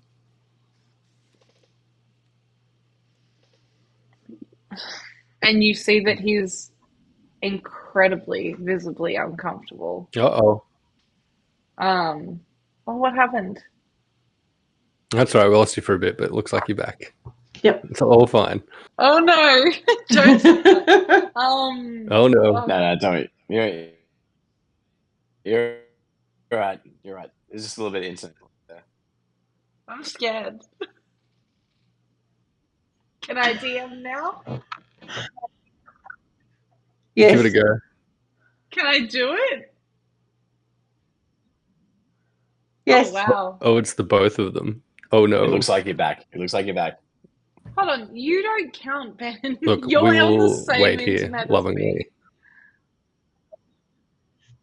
Excellent. Yeah, Let's go and on. that is clear currently. So, no. We've leveled up. Oh, Fantastic. Level 5. No. Hold on, wait. I'm just going to take all of my devices offline real quick. Yes, Because I have I'm currently doing the truly same so thing. many. it's okay. No, you both look like to have cleaned up. It Okay, looks like we're excellent. through it. I'm fine with not being clean, but here we are. Hey, Dirty. excellent. We refer to that as an NPC now. Thank you very much. That's canon. to the campaign. Jonan, I take no responsibility for that. Jonan looks very almost shameful when you say this. And he says, look, there are certain things that Astryn and I have always kept between ourselves. And I think we've never embodied fear or anything close. Because who wants to watch two entertainers be afraid? Well, especially not given what you do. But if she saw something, we could have not come to the winery today. We could have actually tried to get her help. It had nothing to do with the winery. It had nothing to do with that. But she did see herself meeting at an end, not this end. Very far from this, but an end. What did she see?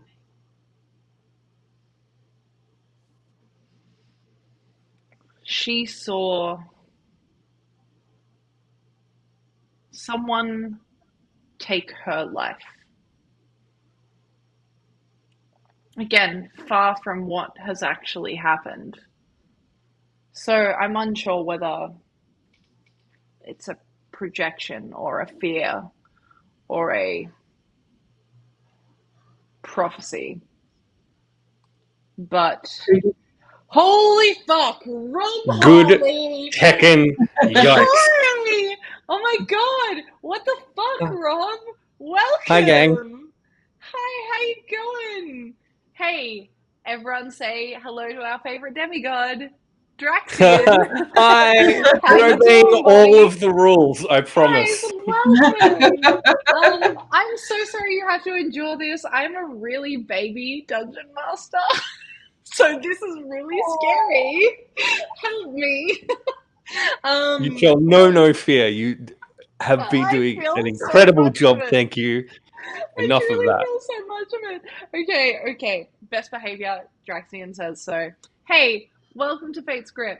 We're playing a campaign. This is the first time I've ever DM'd a campaign. It's called Echoes of Divinity. We are in our 9th episode. I'm joined by some truly fucking wonderful creators. Talera79, who is a fucking game master of Call of Cthulhu and horror TTRPGs, and is joining us here.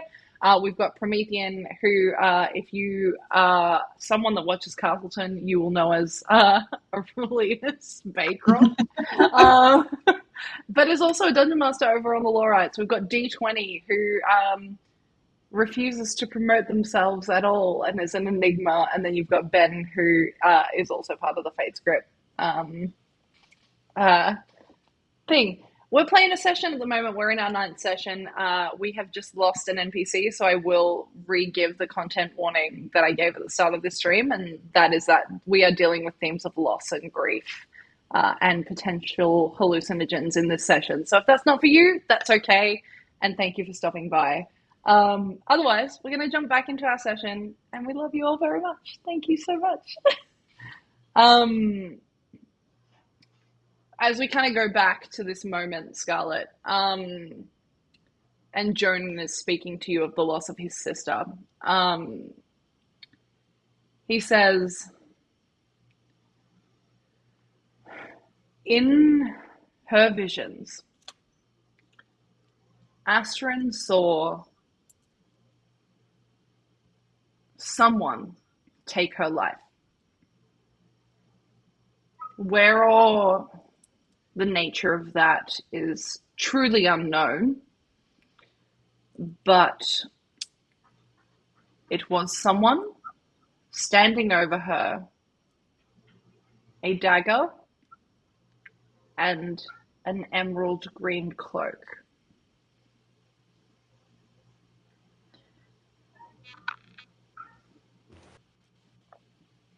Was it anyone I know? Did she There know was- who it was? There was no face. There was a drawn hood.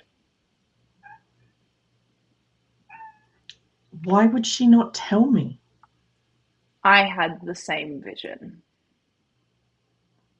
Wait, that they were taking her life or they were taking yours? Mine. The same thing. I, however, feel fine. She felt off all day. I just feel stupid for not saying it.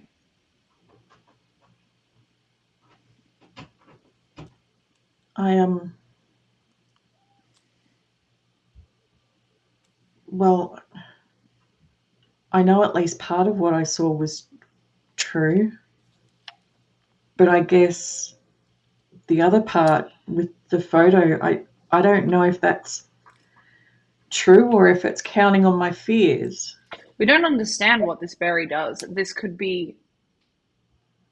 There are so many rumors that are flying around about this thing. Prophecy, hallucinogen, projection. It could be anything. I've not ever met anyone that looks like this. I don't know who would be hunting me and my sister down. I don't know who would be hunting you down, trying to interfere with your life, but I don't know what you saw. No, And I don't know if it was truth. Because if it Well, was, there was no one standing over Astryn taking her life. She just lost her own.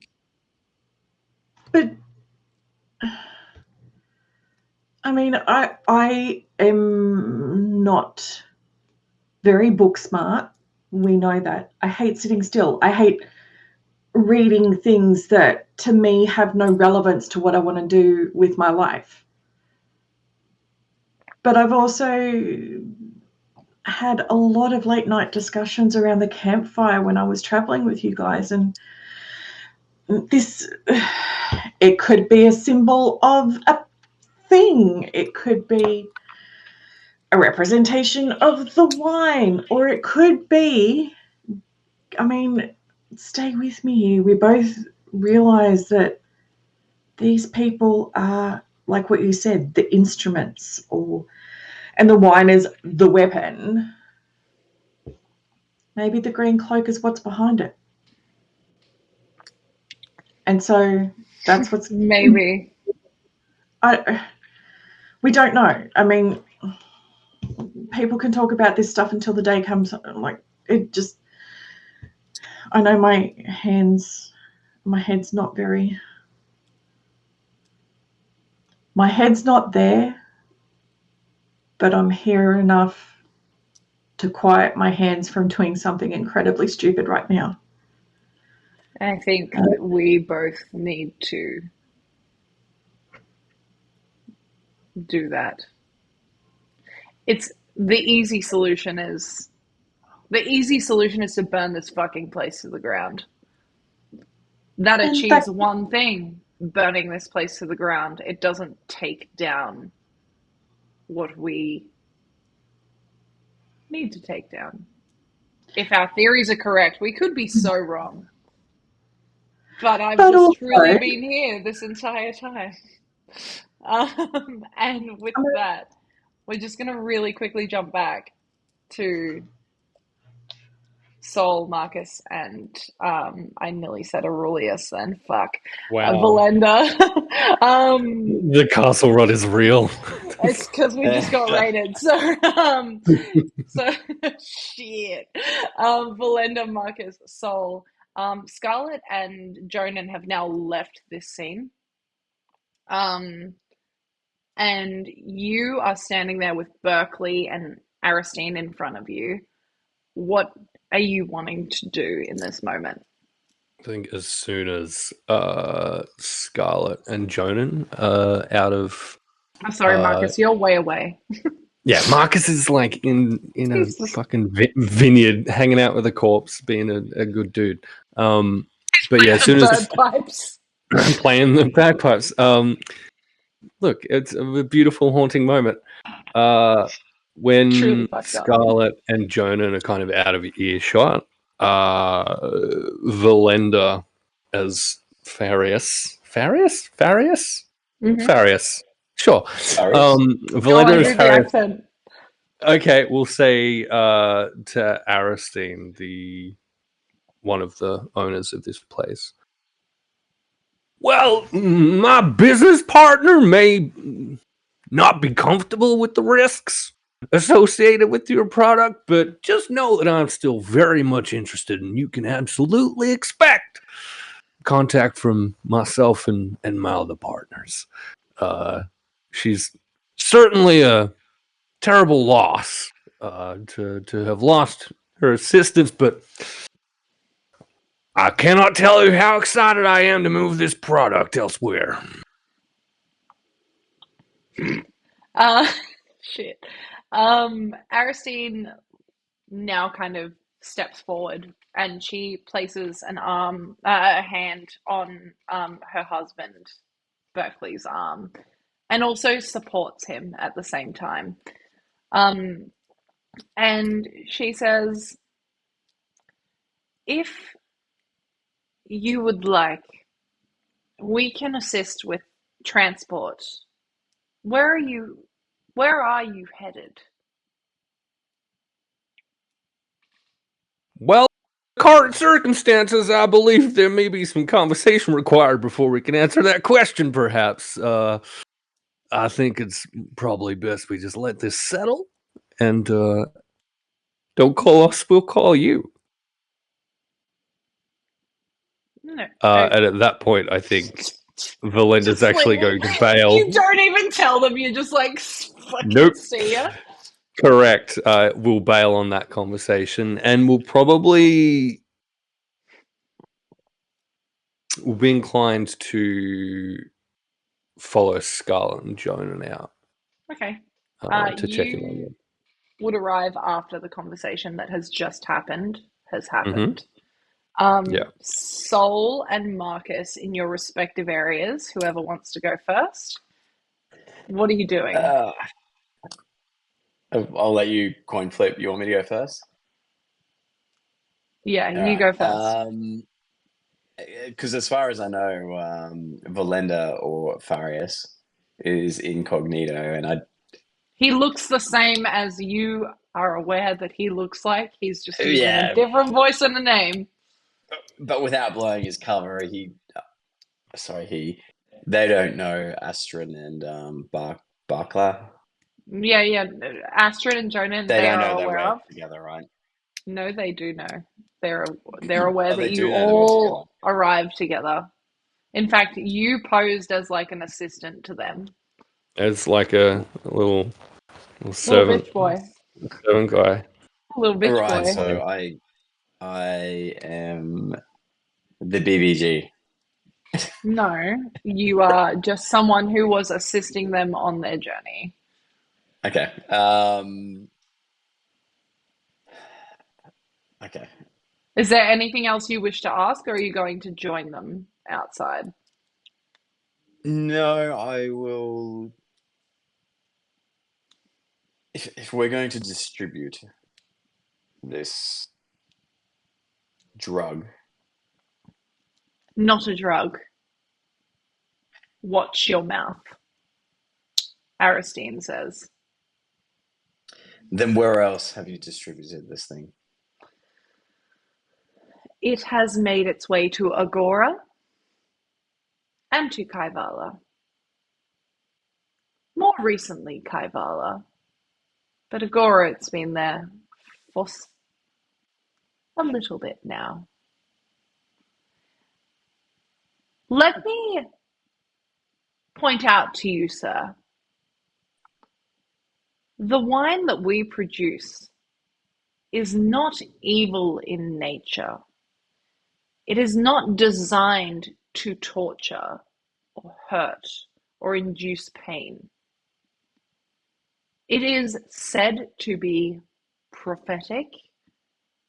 It is said to show you things you may desire or sometimes you may not. It is not designed as a weapon. Should it have been consumed in a way that is not recommended, that is on its user. As an owner of this business and establishment, I have done my part in ensuring that we have very clearly stated how this is to be used. I am sorry for the loss of your friend.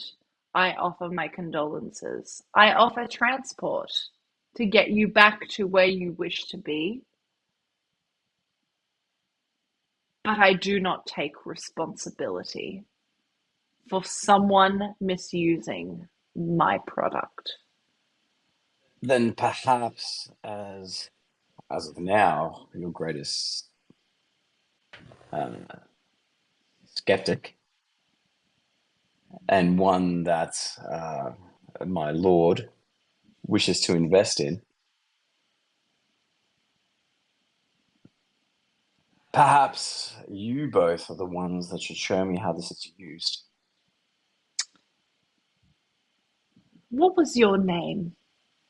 Astryn says. Oh, can I roll a history check? Have I said my name to anybody? You have not stated your name to anybody yet.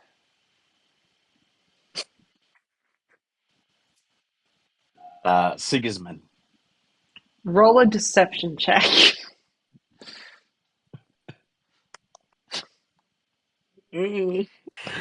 Why did I leave? Oh no!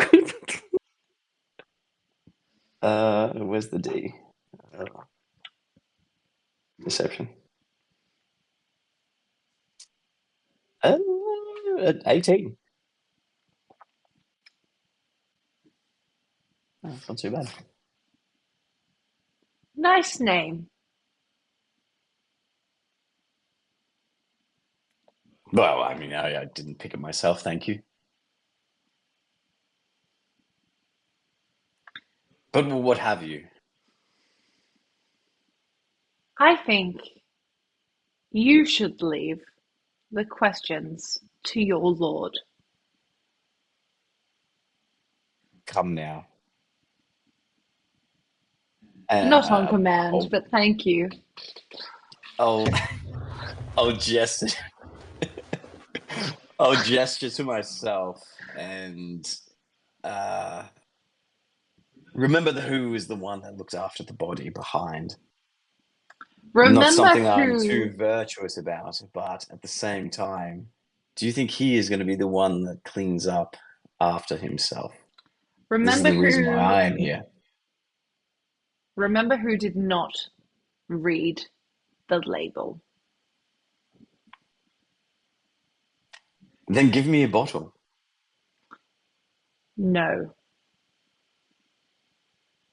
Does it say on there, truly, for the rich and the famous, that it says, only consume this amount of much, otherwise you would be dead? Not for the rich and the famous, and not because you might die. But there is a recommended consumption on our labels because we are not irresponsible. You are looking for an enemy in something that does not exist. This is where And you're you wrong. I'm looking shall for do your best to leave, sir. I'm looking for a prophet for my lord who would most likely spend a fortune on this if the right recommendations are met. Forgive me, sir, but I have been around for many years. I have watched many a human stand before me and try to convince me of something. Should you lie to me, I don't care. However, should you accuse me of lying or negligence, I will tell you when you are wrong. Neither of those two things is what I'm Good accusing you of. day, sir. Then my lord is She coughing. does not Coin. listen to what you say. She takes Berkeley and they leave into the back rooms of this establishment. Am I alone? Yes, and with your previous investigation check, there are no There are bottles no of the bottles in this Thornberry fucking wine. bar. Damn it. Marcus, you would easily see at this point Verlender, Scarlet, Jonan are all standing up the way, up the hill, by the carriage.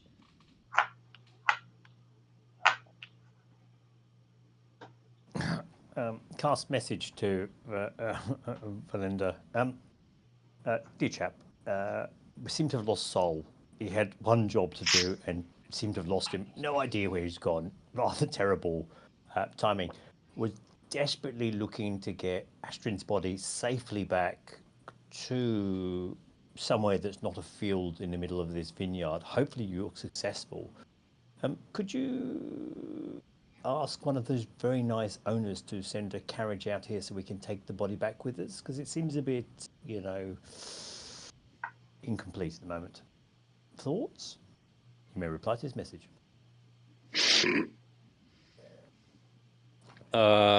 Marcus hears in response. And that is all. And Excellent. and he'll then approach Scarlet and Jonan. Darlings, I don't want to be imposing, but Jonan, perhaps we should take your sister away from this place, yes? Transport was offered by the owners. I'm sure we can just pick any vehicle that happens to be lying around that we can see. Make use of that. Before Jonan can respond, Scarlet is actually just going to push Verlender, not with force, so she's not trying to hurt him. Where the fuck were you? Half the party was screaming and you didn't come back. We don't have to know everything about each other, but we have to be able to rely on each other. How do we know that you're not going to leave us in the lurch again in future? Oh, darling, I will absolutely leave you in the lurch if it serves my own interests. Make no mistake of that. Meanwhile, as I was saying, are we going to take care of your friend, or are we just going to leave her out there in the field? Well, others were actually taking care of her if you had come back to find that out. But then I wouldn't have these. And Verlender will produce 3 of the Thornberries, which is, you recall, why we're here. And now we can return. Yes? And we'll replace them in the pouch. That's what Rayella wanted. What I want is a bit more than that now. What exactly do you want? I want to know who's helping them make these things, and I want to fuck him up. Make the wine? No! Do you not realize that these people are basically just the middleman in this whole thing?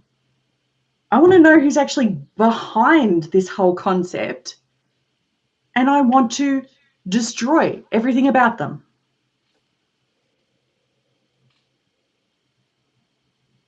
One moment. I'm so sorry.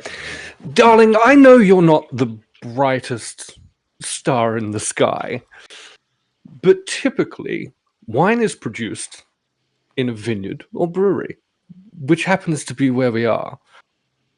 I assure you, those two are the font of this particular product, and they seem very cagey about the methods that they use to produce it, which to me indicates that they're probably, if not top of the tree, then certainly very close to it. But why is that important?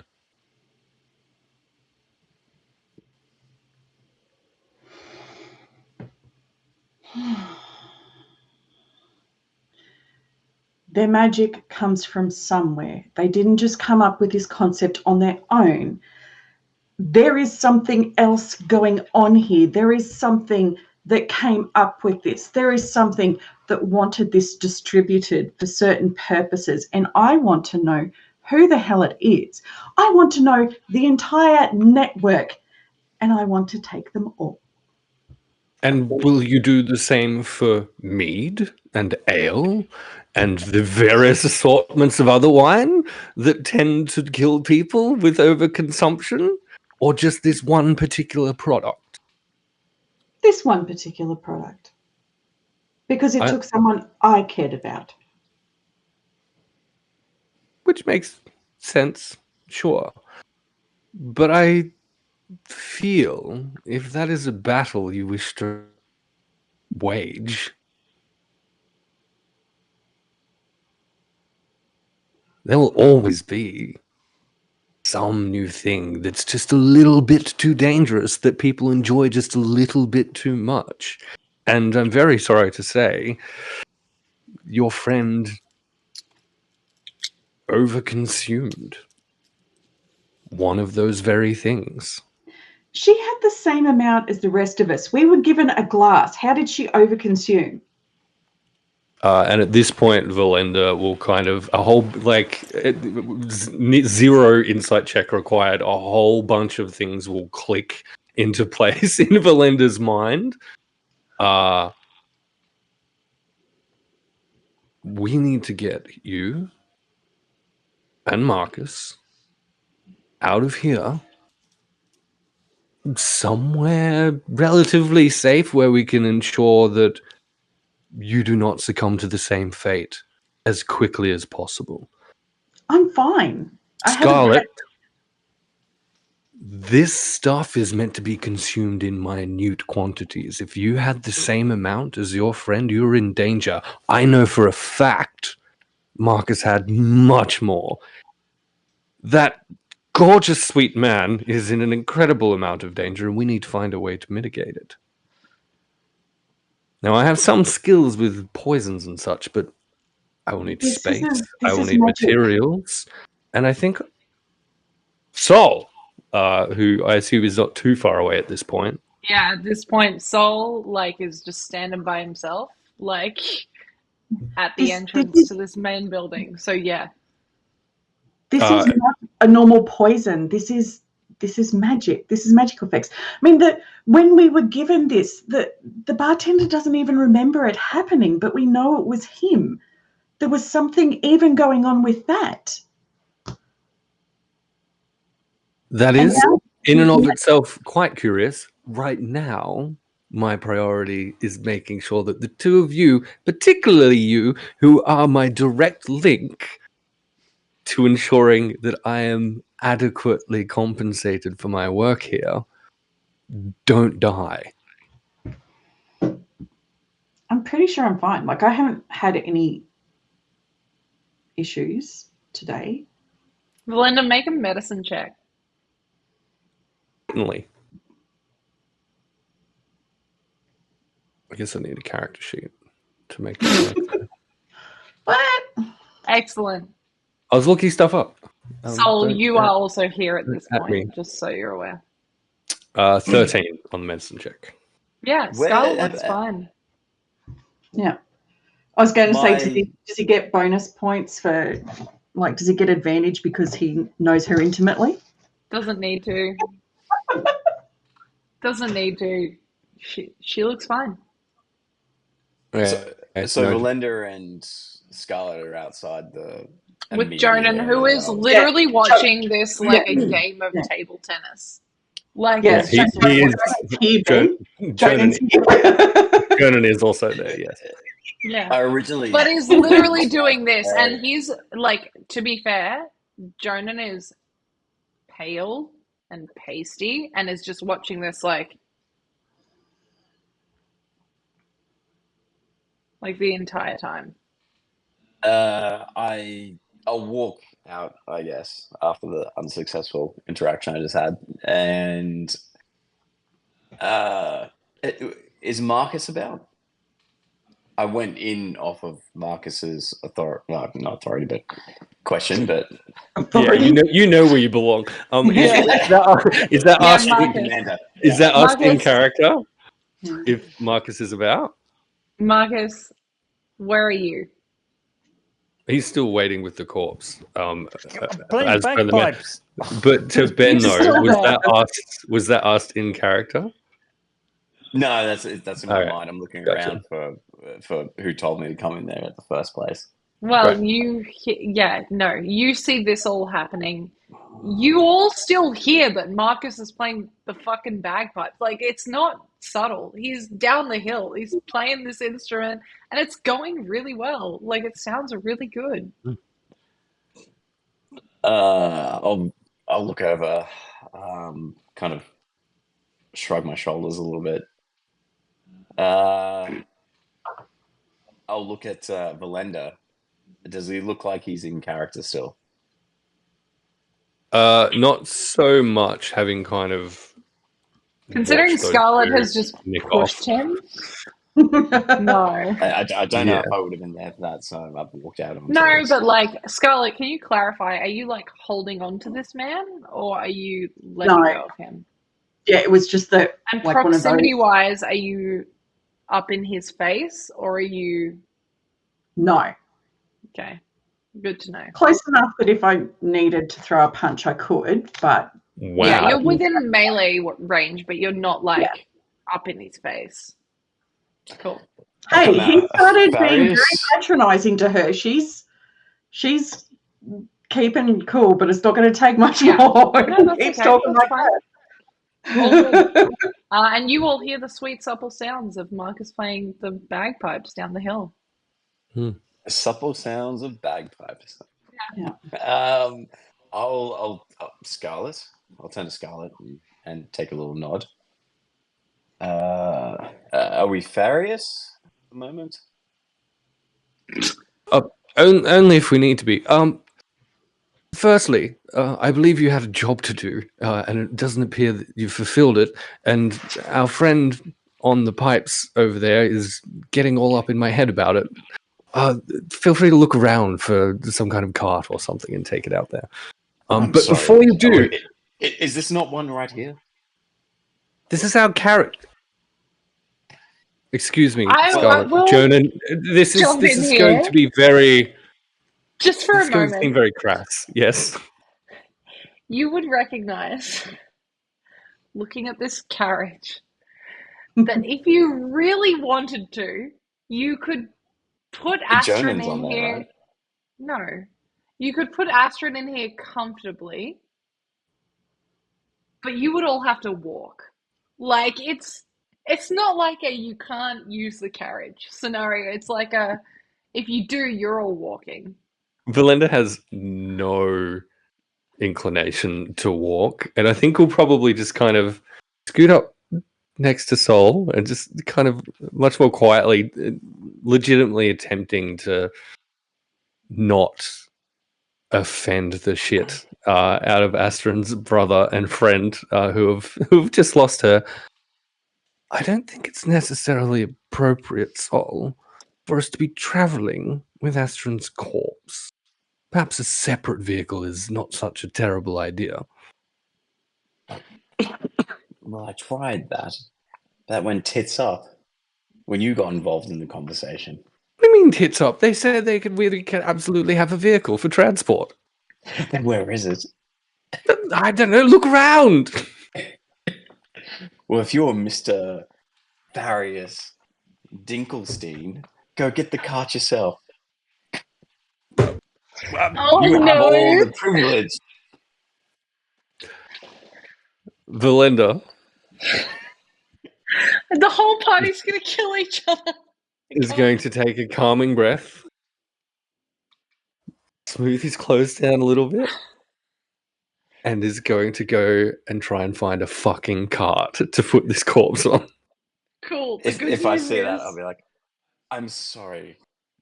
The good news is there is. I may not have the bedside manner of you, but I do care about them. If you can get that cart, I'm sure Scarlet. Stop talking.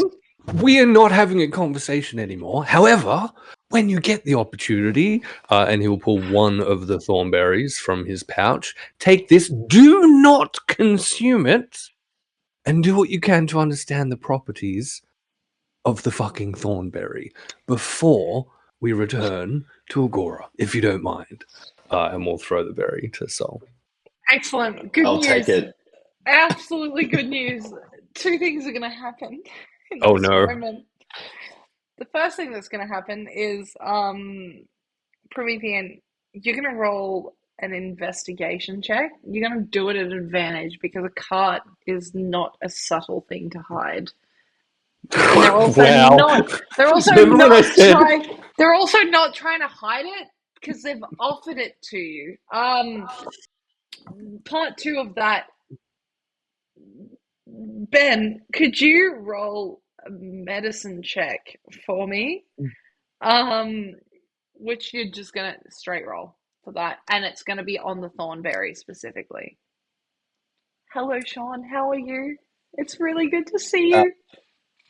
Straight check, like I can't add my medicine, or No, like you can add your medicine. Shit. 24, Excellent.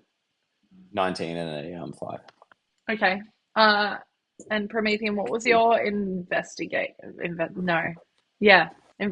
check, please? Remember when I said cart? remember when I said that burning the good rolls was going to come back to bite me for something really annoying later in the session? With advantage, I managed to roll. What are we doing? Investigation. 11. So Scarlet, here's the thing: is that you see this all play out. You don't really understand what was being said or like the tone of the conversation. But you do understand that for a moment,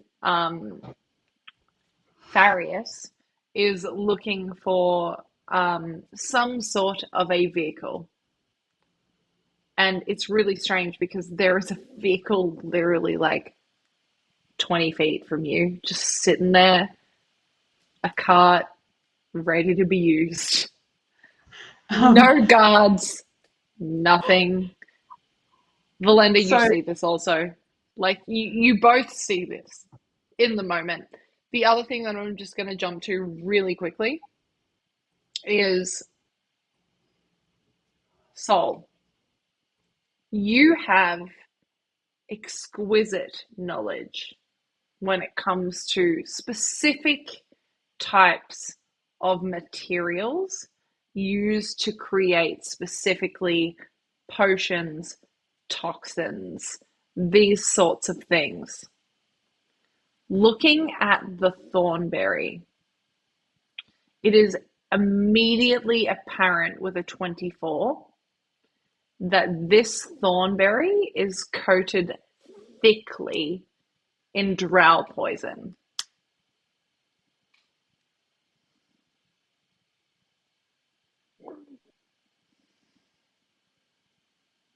Cool. How stupid do I feel for not investigating it yet? The assassin with proficiency in a fucking poisonous kit who is a drow. Oh my god.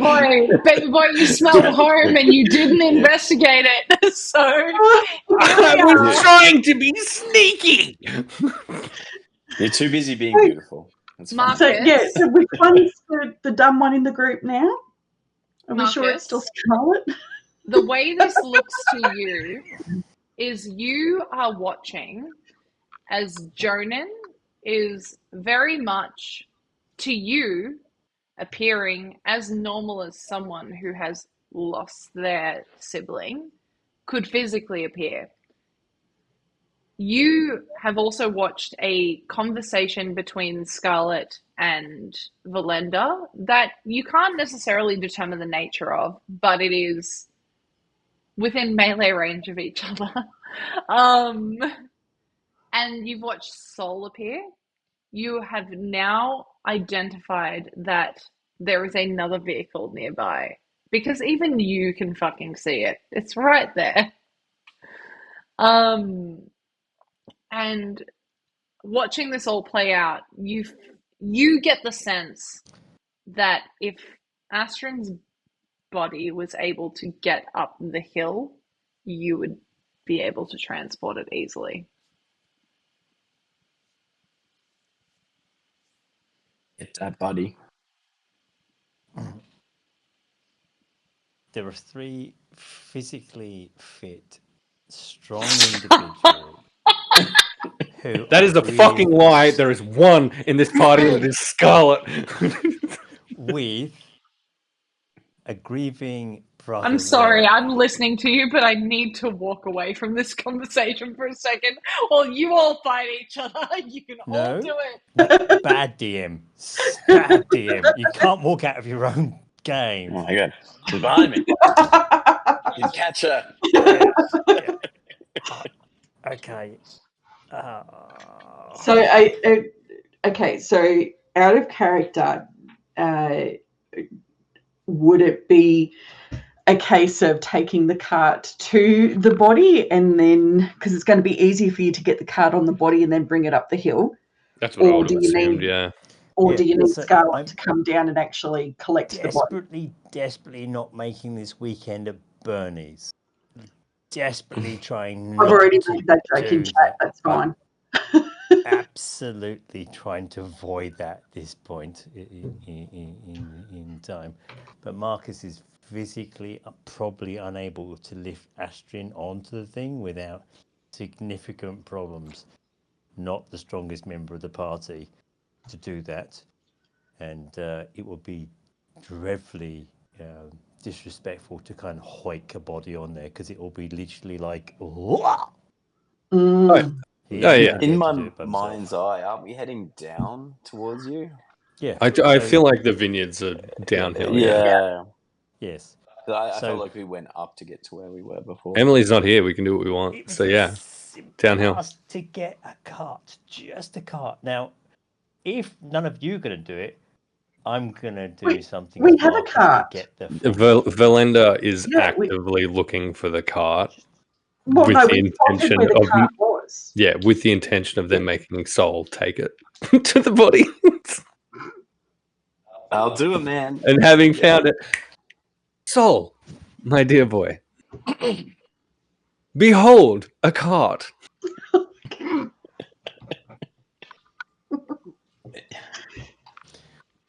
Look, if we're going to counterweight it, you're pretty heavy. Get on the other end, and then I'll take it down the hill. It's a fucking cart. Why does it need a counterweight? But Verlender is never going to miss an opportunity to not have to walk somewhere, so we'll absolutely get on the cart. And then I guess I'll carry you both down the cart, the trail. Both? Who's the other person? Scarlet's not in there. Well, aren't you in the big carriage? Yeah, Scarlet's in the big carriage. Have you actually crawled into it, or you just... No, we're out the front. Yeah. Ew! Whoa! That's creepy! The DM is in the player's window. That doesn't make sense. My brain's exploded. I'm sorry. I have literally, and like, are you the stream is aware. Well, is Scarlet joining us on this journey back? No, like, to the stream is aware and you guys are not, because I only muted myself to you guys. But I've been standing behind a wall for so long, watching you all. So just so Emily knows, we leveled up 5 times. I would like a cart. Good news. There's a cart on the way to a corpse and Marcus now. When the cart arrives, DM, Marcus will Shout stop out to NBC playing DM right now. the bagpipes, What? carefully put them down, and then say to They were supervised NBC. Soul and Verlender, did we get a bottle of the wine we needed. Unfortunately, I don't think. Don't I worry, acquired Sol. I will go and have a conversation with the proprietors. If you two could kindly get the body onto it, I will go and retrieve a Marcus, bottle of you Thornberry. would be aware that you actually already have a bottle. Okay, in that case, I put it down to the small shots I've been drinking throughout the day. From your new canonical Yes. endless shot In a pouch. shot glass. Yes, of green tea and honey. Marvelous. Okay, so in that case, so Marcus has heard none of this because I've been playing bleeding bagpipes until someone's got Correct. the sodding card. We have the sodding card. Let's go back and wheel this up there, and I will drive the wagon back and the bereaved Jonan back. Jonan. We could just attach this Oh my cart gosh. to the back Hold of our on. wagon. Sorry. Discord just went fucking crazy. Continue, please.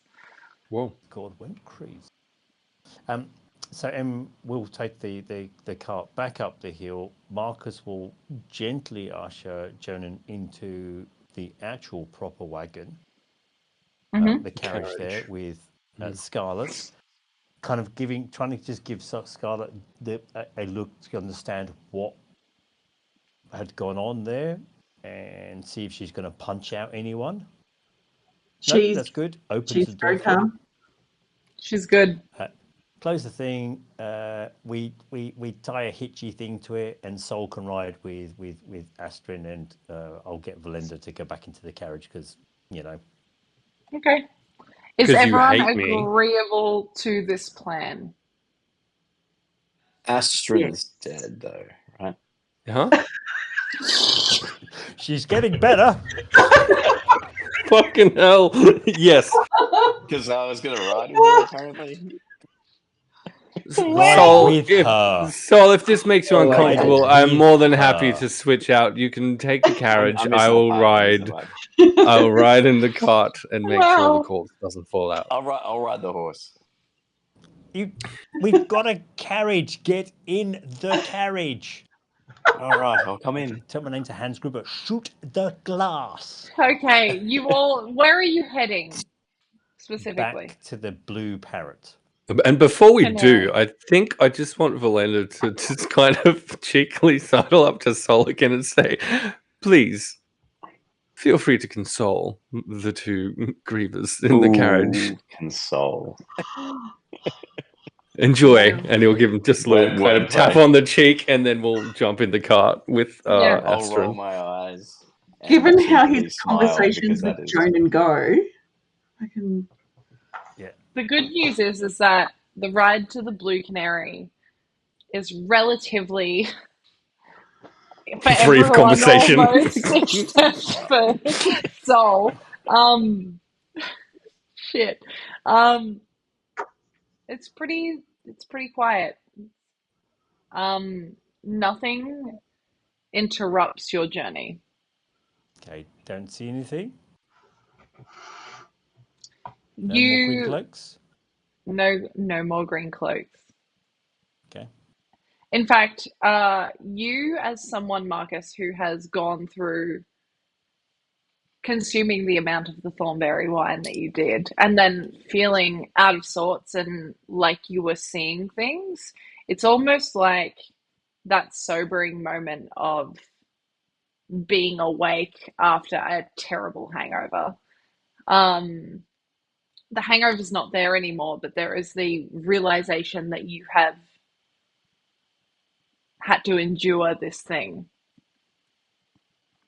It doesn't feel threatening, and you don't feel any pain or residual, nothing residual. It's more like a fleeting memory. And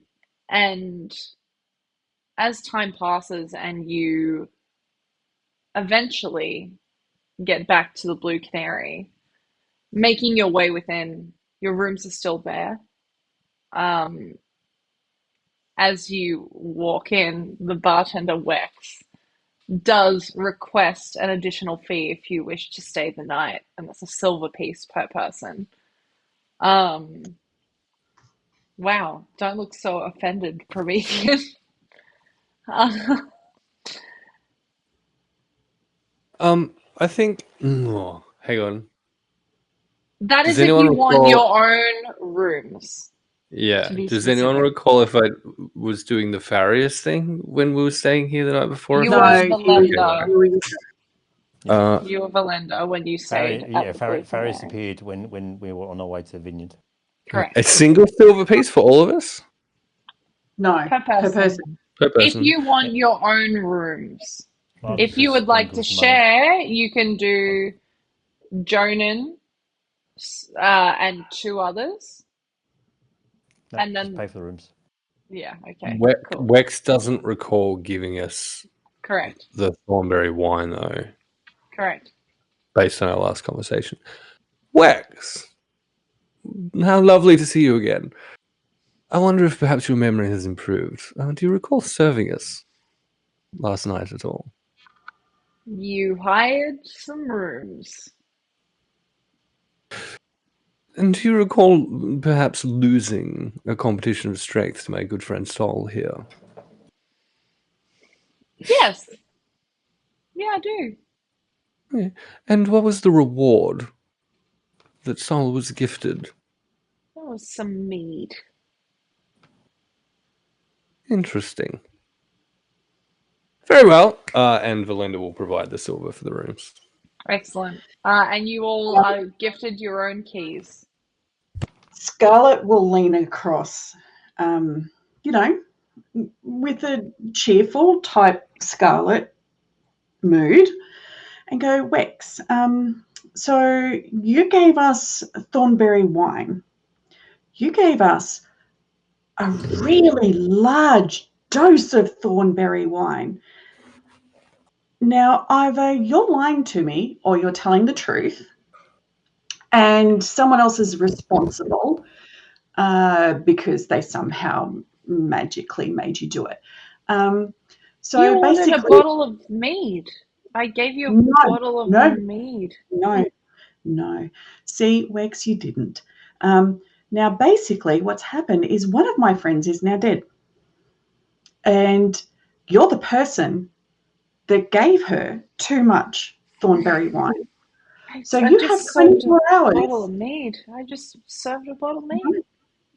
You have 24 hours to prove to me why I should not hold you responsible, beat you within an inch of your life, let you sleep it off, then do it again every morning that I wake up in pain, taking that out on you until you can prove to me it wasn't you. And Verlender, Run, as you know I punctuation, will hunt you down. to that, and because Verlender knows that Scarlet and Wex know each other, right? Mhm. Yeah, okay. Scarlet Verlender shared this, will, yes. will draw 2 daggers and just kind of lean on the bar and lean in. It's just my humble recommendation, but I strongly recommend you listen to the lady. I'm listening, and I just gave you a bottle of mead. No, you didn't. You have a whole group of us here telling you that's not what happened. Now, But someone that's what may I have remember. then you need to find out who changed what you remember, because that's not what happened.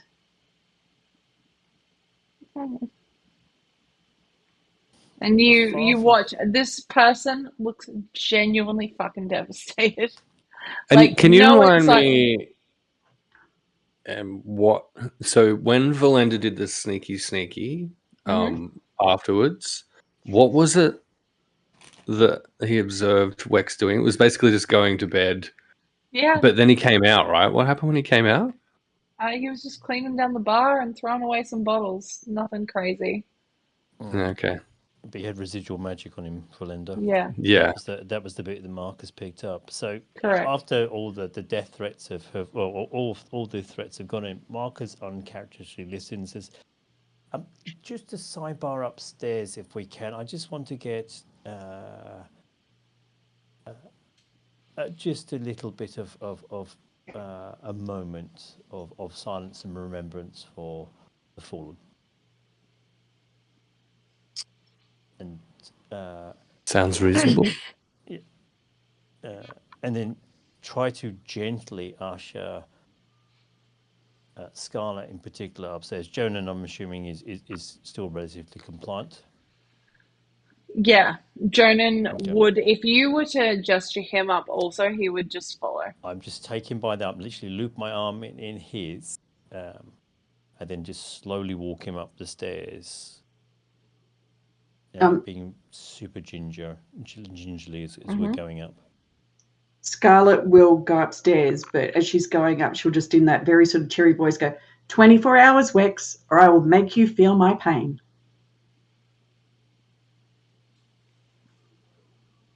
Enter room, close the door, cast detect magic. Before we jump in there, so Verlender, as Verlender does, we'll wait until everyone else leaves and hang about for a little bit. But that said, what's Sol doing? Interestingly enough, yeah, I might roll a roll against you, Promethean or Verlender. I'm also interested in the situation that's unfolding right now and what happened and what I know what happened.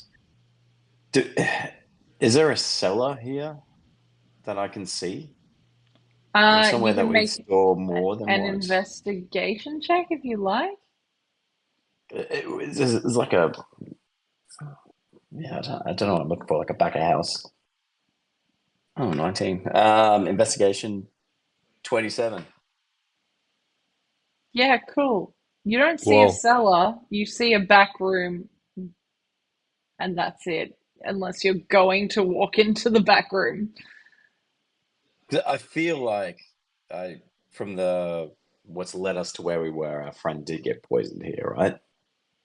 Or we picked up some of the alcohol. You don't know. You don't know. The way that you all understand it is that you walked to a bar, you ordered a drink, you were provided a bottle of the drink, not glasses, a bottle of, which you all poured yourselves. And then it was provided from here, right? Yeah. Correct. And then when you asked about it later, there was no recollection.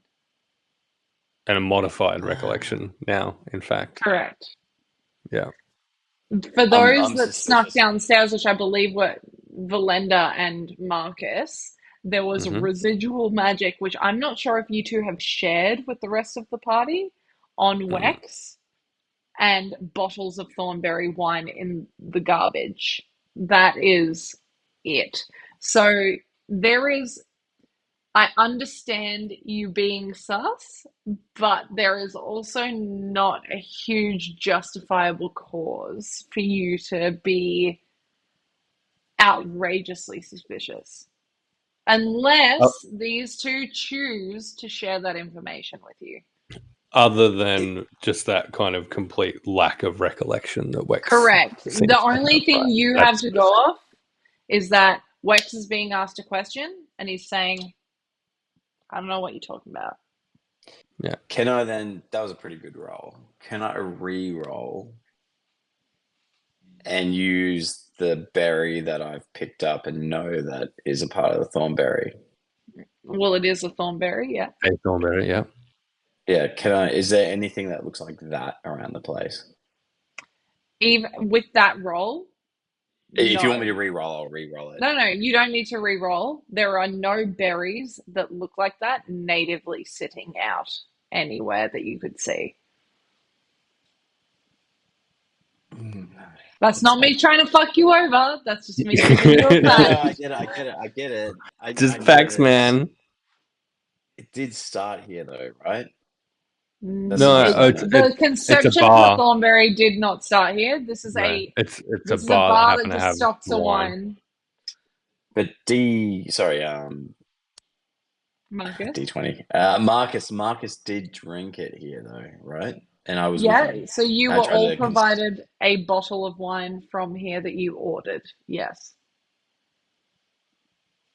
All right, then I'll investigate under the suspicion that there's more here.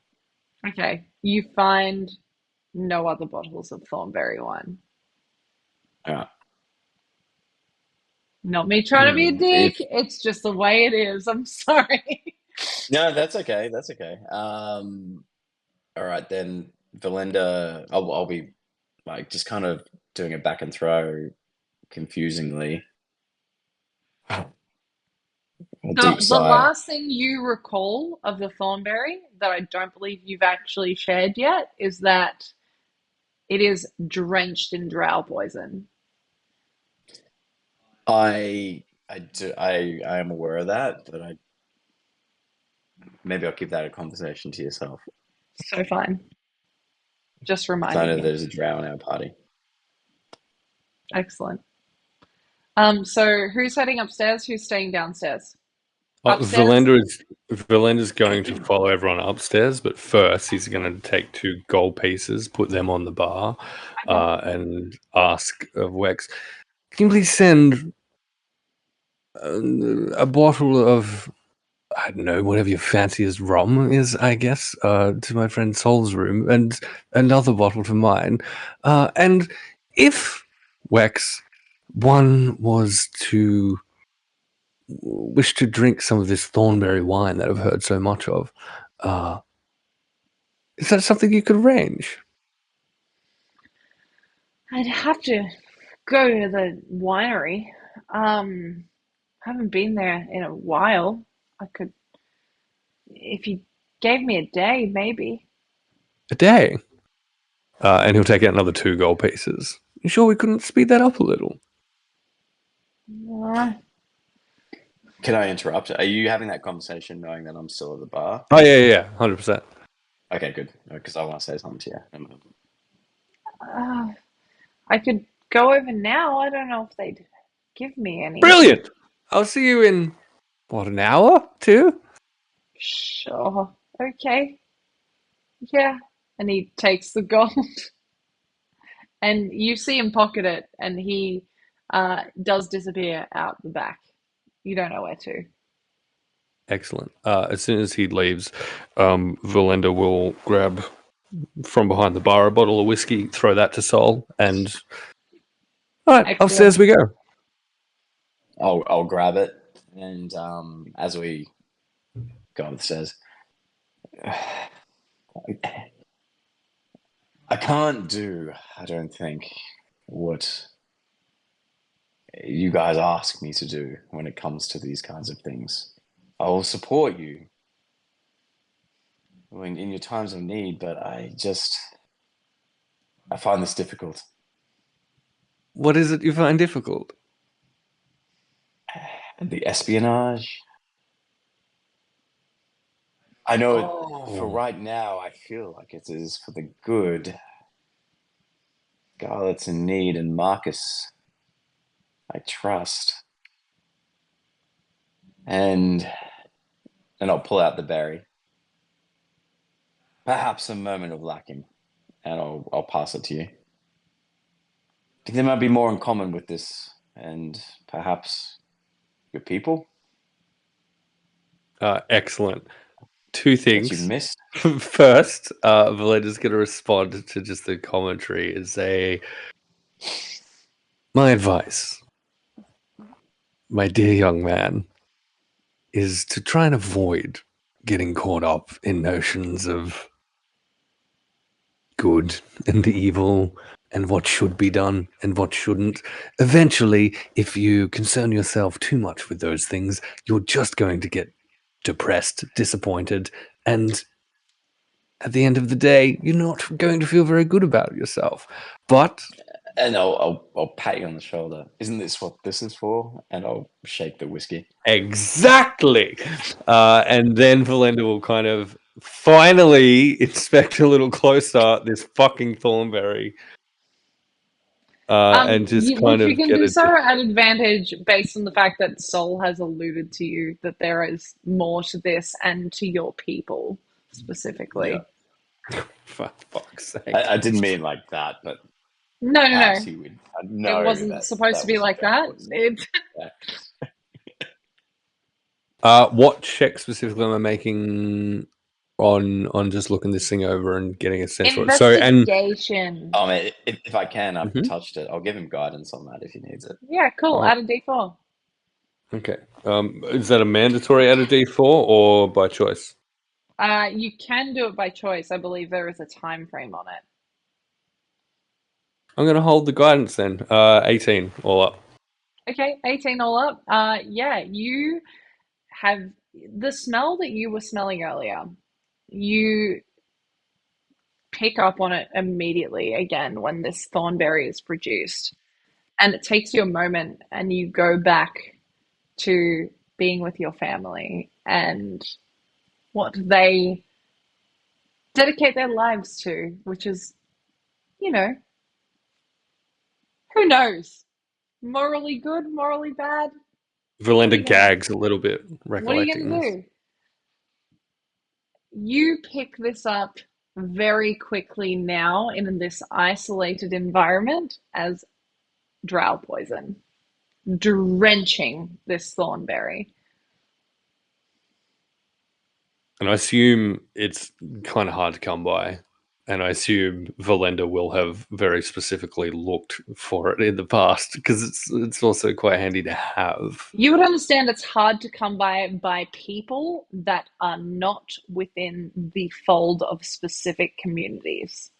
Okay. Yeah. Not races, communities specifically. Yeah. Organizations and such. Organizations and communities. Do I see that however, he knows? Hold on. You, however, have come across this many times in your life. Yeah. And you almost kick yourself because you're like, I know what this is. Yeah. You can roll an insight check, Sol, but you can do it at disadvantage because this is a very fleeting moment.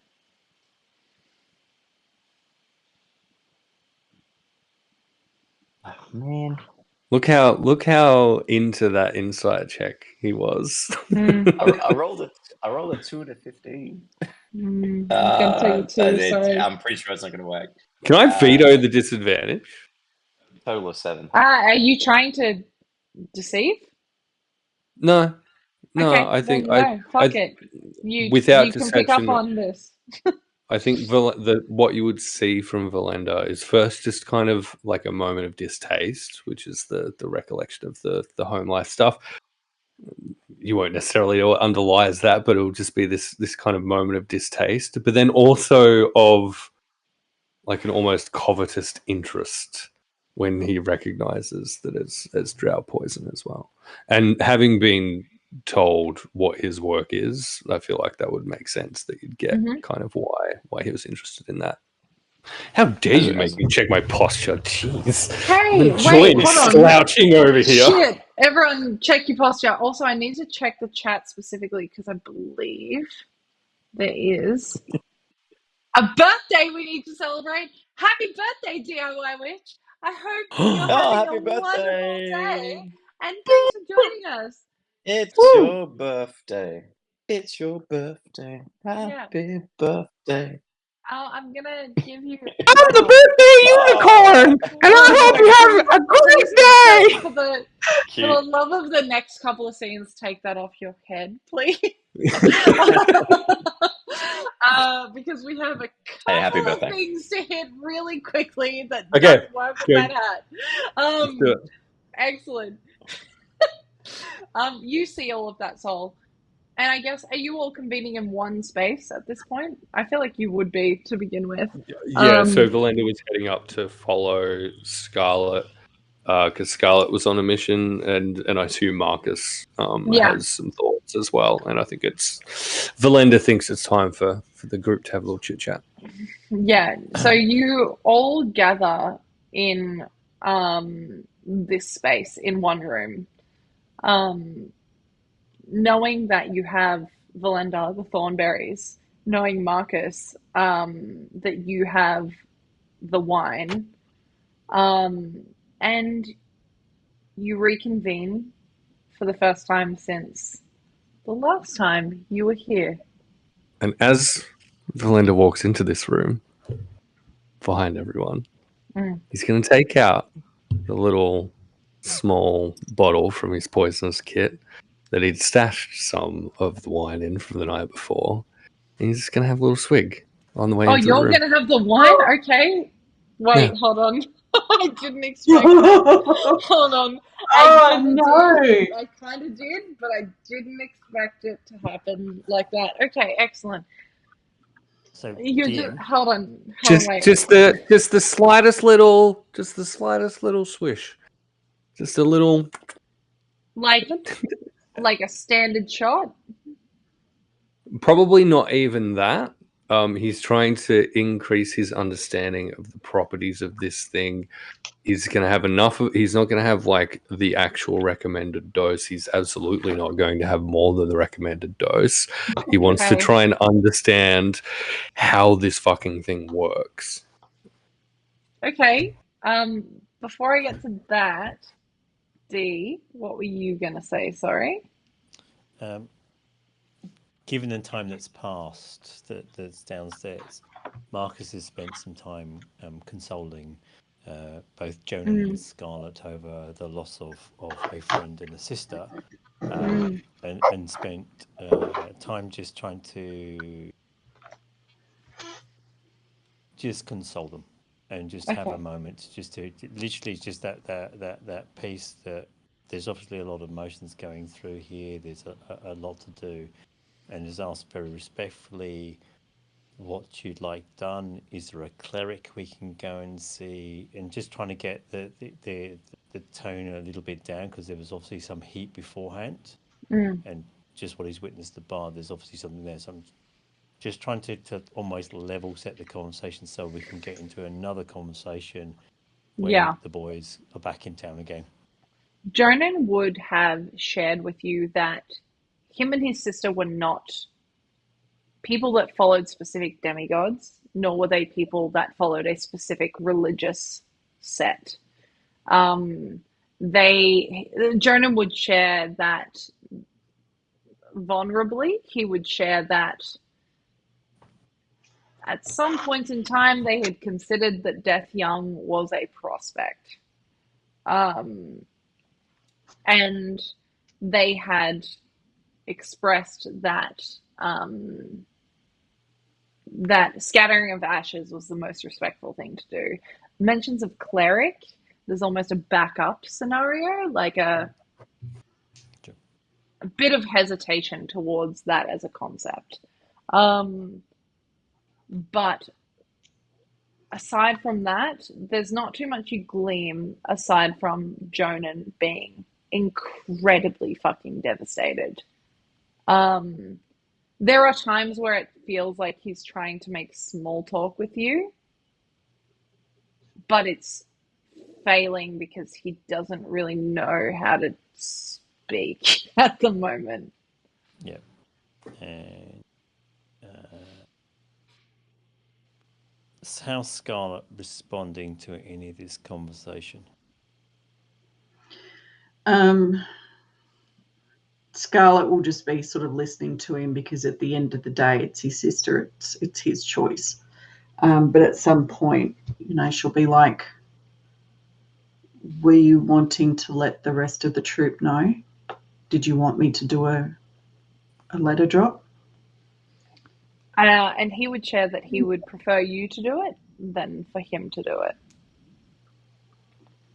There is a sense of, without an insight check, a sense of somewhat denial there. And just as the boys are about to come through, Marcus is lining up the conversation. So I know this is going to be hard, but there's been some curious coincidences that I've observed, and I would like to ask you in this very difficult moment for you, and then that's when the boys come crashing in, clutching whatever. Right? You would get the sense, again, no insight check. Wow. Insight check required. Insight check required. That the concept they are open to, but you're not sure how far that goes. Yeah. So Marcus is pulling something in his pocket just as the boys come crashing through the door. Yeah, and as they do, you watch as Verlender pulls out some of this wine and just swigs at it. And it's likely the smallest dose that any of you... No, it is the smallest dose, factually, that any of you have taken. Promethean, Yeah. could you roll a wisdom saving throw? You can do it at advantage because of the amount you're consuming. Sure. At advantage, that's 19s. That's a NVC 20. Okay. Okay.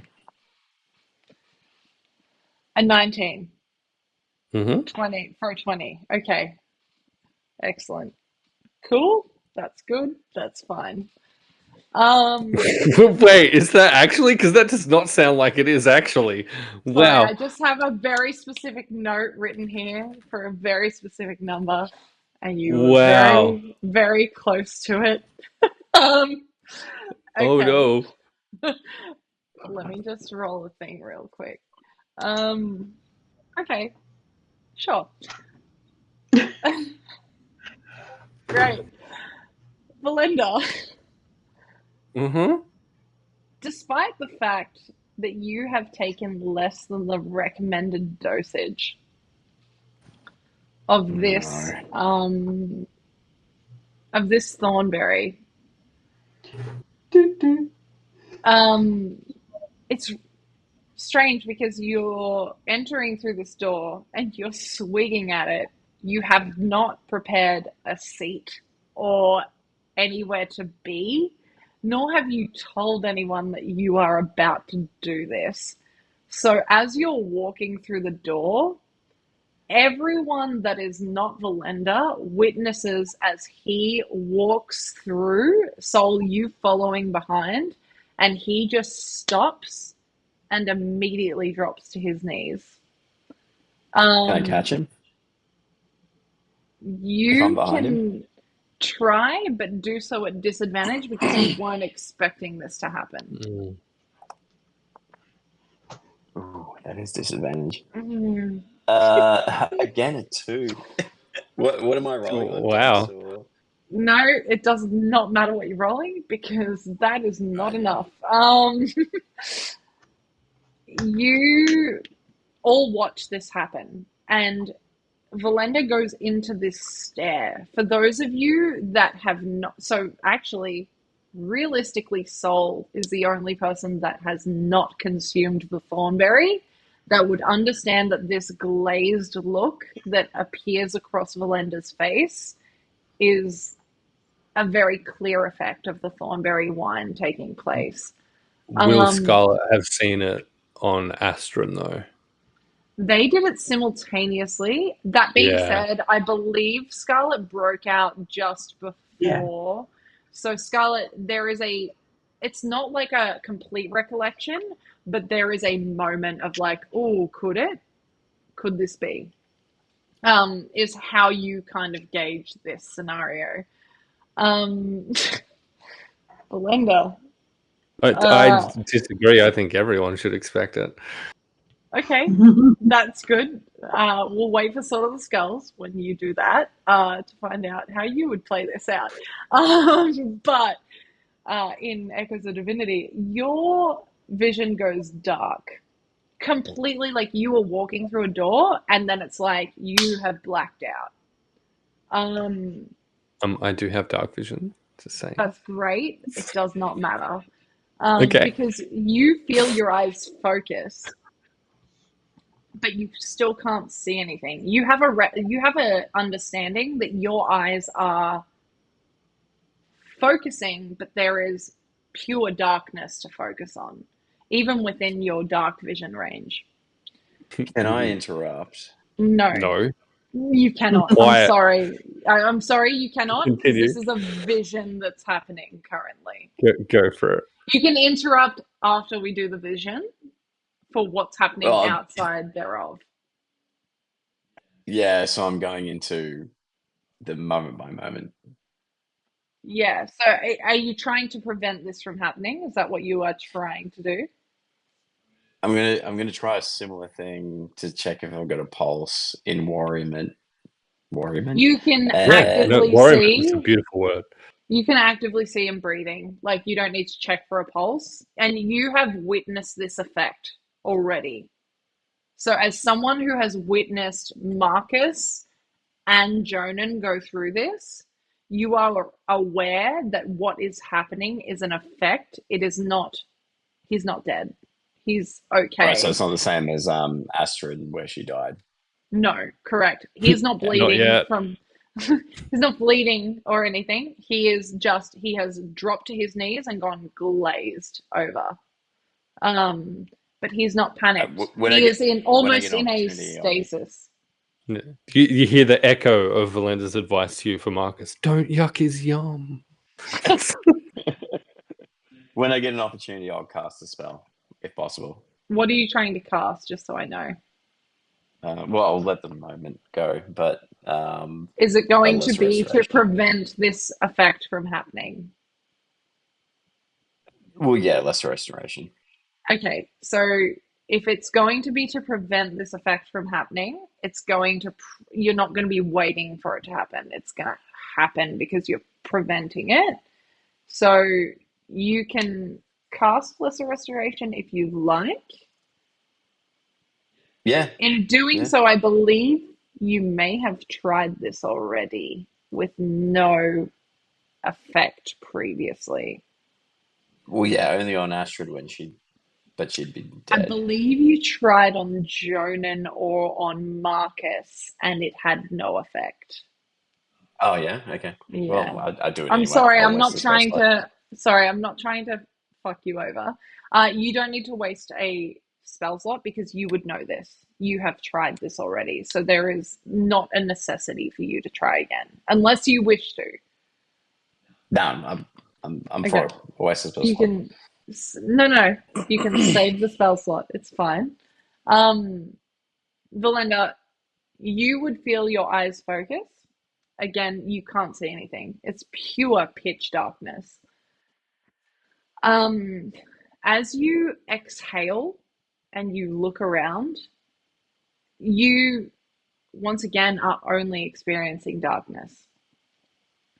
You would try and blink a couple of times in an attempt to clear your vision, but it's just pitch black. You, suspecting some sort of obstruction, reach up to wipe your eyes, and you find that you are bound by your wrists behind your back. You can feel almost like a burn to your skin of rope against flesh. Almost as though you have been pulling at these vines for hours with no success. You take a moment to listen to your surroundings,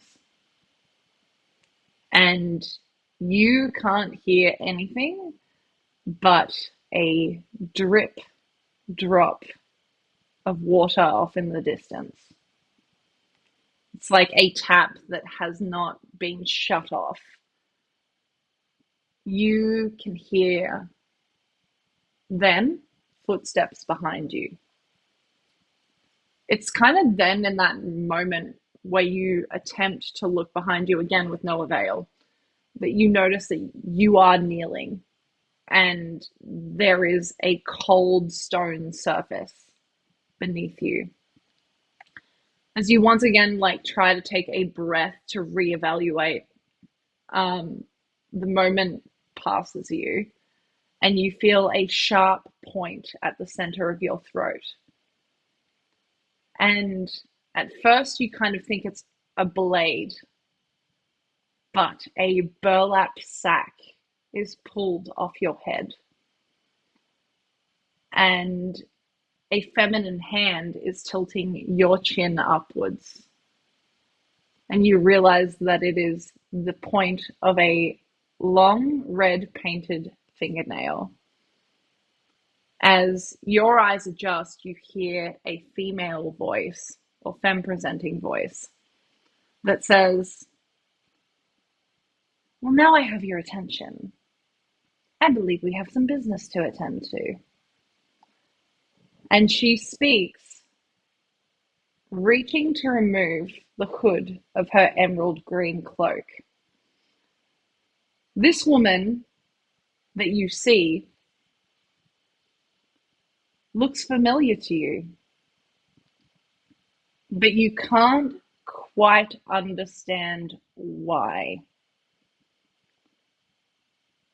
She stands before you and circles behind you, out of your sight, but like absolute laser beams, you can feel her eyes burning the back of your skull. There is a moment that passes that feels like a fucking eternity before you feel her breath on your ear as she speaks. And she says, "Speak. Why are you poking around where you do not belong?"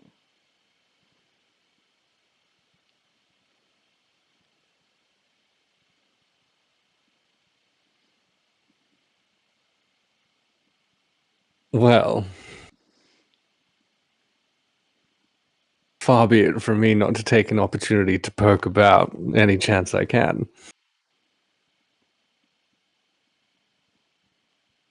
You, your friends, Marcus,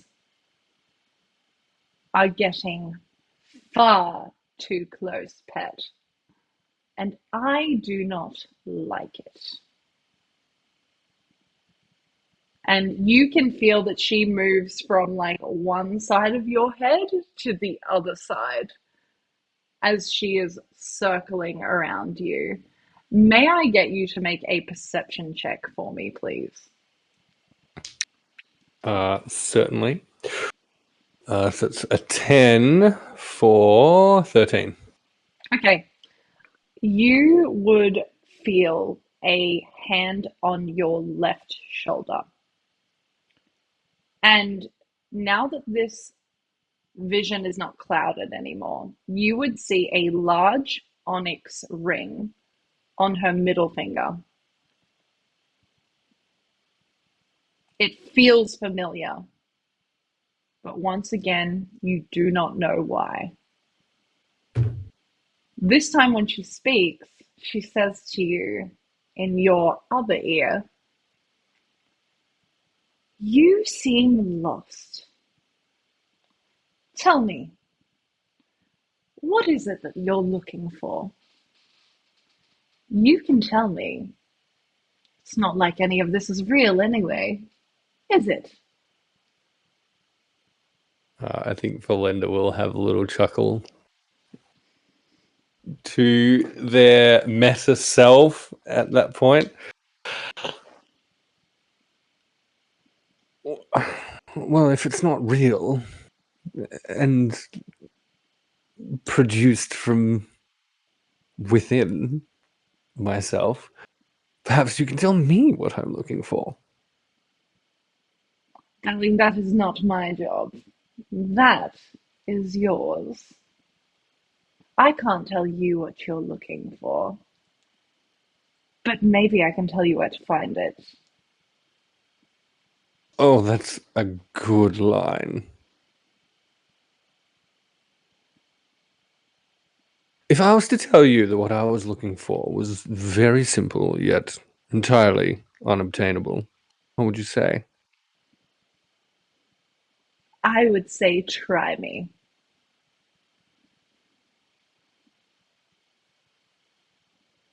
Well, let's start with freedom. Just a little tidbit. It's the tippity first rung of the ladder. Well then, Verlender. Or that's not your real name, is it? Obviously. I would say you can call me Briley, and she will move her way to your vision. As she does, it's strange because the name she's given you is one that you have heard Have I? before. Yeah, I feel You like I have. know it's come up, but I don't know if I've You heard it. have, but it's not a friend of yours. It's not someone that you are aware of. It's strange though, because you saw her when she pulled her hood off and you saw this human standing before you. And now as she moves around to the front, presenting her name to you, her appearance shifts. And in her place stands someone you know very well. A tall, slender drow, her hair pulled off of her face. Your friend, Narcelia. Well, fuck me. And as you say, well, fuck me, you snap out of this vision.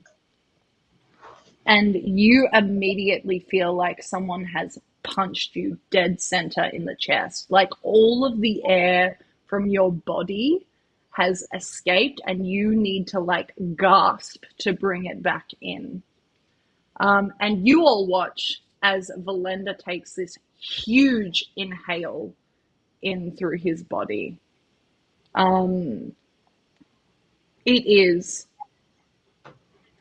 It's a lot. You are drenched in sweat at this point, Verlender. What are you all doing?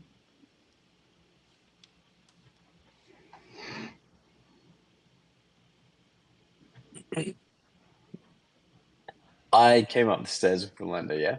Yeah, you would be literally at this point, you haven't even closed the door. You're standing in the hallway. At this point in time, the moment and passage of time was maybe 15 seconds. Like it was quick. Verlender, for you, this felt like a lot longer than that. Yeah. Okay. This is what I was getting at before. So I'll be like, not necessarily holding you around my shoulder or anything like that, but you just gave me a bottle of bourbon or some spirit. Whiskey stolen, yes. Whiskey, yeah. And I would And be, rum on the way, legitimately ordered. Yeah. yeah, and just up a couple of flights of stairs over like 18 seconds or whatever it was, a minute or so, I'd be holding you and being like, in a camaraderie Camaraderie. way, and just be like, oh, camaraderie, and just be like, oh, are you okay? Do I notice it? Do I notice him fall into a sloop? Yeah, you do, and you've seen it happen before. And was it momentarily, or is it just like? It was 15 seconds. It was so quick. It was like he dropped and like took in this big inhale, and he's okay again, or sweating. Well, when but that okay. happens, I'll drop with him and be like, Verlender, how? It's been a long day. Are you okay? Good news. I didn't see my own death. Big fan of that not happening. And I'll Fucking kind of, weird little vision, though. As do you you say sound different to these, how you? Because normally you speak quite confidently. Yeah, he'll be I'll a little rattled, but I'll take him around the waist and pick him up and kind of take him to the room well, if yeah, you're if he's already accepting. kind of there, and as you attempt to help Verlender up, you all look around, and having not closed the doorway to this room, you see a figure that none of you recognize, standing, watching, almost in wonderment, but combination of that, disbelief and shock. And they have a slight green tinge to their skin, covered in freckles, and are watching on very curiously. However, to find out who that is, you're going to have to tune into next episode, because that's where we're going to leave it for this evening. seriously, green and freckles is all we fucking get. Yeah, that's all you That's get. so unfair. I'm Fine. so sorry. I'm I so cast sorry. fireball. You will Thunder not do wave that. immediately. You will not. Hey, thanks for Uh, hanging out, gang. That was a lot of fun. Before we wrap up this evening, we're gonna do the thing that we usually do. We're gonna, tell everyone who we are, but we're also in that moment gonna tell everyone what our favorite moment of tonight was. So we're gonna kick it off with Ben. Hey, Benjamin, who are you? Where can we find you? What was your favorite moment of this evening? All of tonight. Okay, is that your name Uh, and where to find you? No, my name is Ben. I am a part of FatesGrip. You can see us at 6:45 every Tuesday, doing the FatesGrip doing. What And was we your also have a favorite group of moment? friends. Oh well, tonight, to be honest, a lot of it. Getting to hang out with you guys has been a little bit. It's good to catch up and play the games and roll the dice. I love that every session, Ben's favorite moment is just that we all collectively exist. I love that. Yeah, it's a beautiful thing. It's a beautiful thing. It Hey, truly is. Tommy, who are you? Yes. Where can we find you? What was your favorite moment? So currently you can find me here. I'm not really anywhere else at the moment. My favorite moment was the abject horror in my mind when Sol was basically sent to talk to Scarlet and Jonan in the carriage, knowing what usually happens when he talks to people, and specifically what's happened when he's talked with Jonan previously. I was like, oh my God, this is going to be a fight. There is going to be a fight, and it won't be the barbarian starting it. Excellent, excellent. Hey, Dee, who are you? Where can we find you? What do you do? What was your favorite moment? Okay. I can only be found here. Thank you very much. And It's a otherwise, I don't lie. exist. I think I think there was a couple of great interplays that rounded into what was going to be the first PvP session that ended up in the wagon, where between Verlender, Sol, and Scarlet, the communication just bounced around, and it was literally like an exploding grenade and where it's going to go off. And I think that was Oh just yeah. wildly incredible to just kind of like sit there and watch this weird three kind of player tennis match going on where no one really knew what they were going to do next, and it just kind What a of plot time to was be over alive. here. It was just like plot over Or here, dead, as it and turns just kind out. of poof, Yeah. Or from there. So I think that was remarkably brilliant to be able to just sit and watch while playing bagpipes. It was great. and you did so well as well. Like it was excellent. Everyone recognized that it was good, which we Yeah, love. that's a dirty MVC for you. Yeah, well, filthy in my mind. Hey, moving on to the least important person here, me. No, I'm joking. We can't skip Promethean. Promethean, who are you? Where can we find you? What do you do? What was your favorite moment? Legitimately the least important person here. Hi, I'm Promethean. You'll find me here a bunch, and also on my channel a whole bunch, but also over on Peoples and Dragons and the Law Rights, where we play other, tabletop fun game stuff. You'll find me next weekend over on Date Dungeon, fighting for my life in a PvP scenario entirely dependent on charity donations to keep me alive, which would be great. Which you have more of than me and Erin, so you're good. Yeah, but at the same time, I've already received direct threats from the both of you, threatening my life. So, Mick also raises a good point of where else we can find you.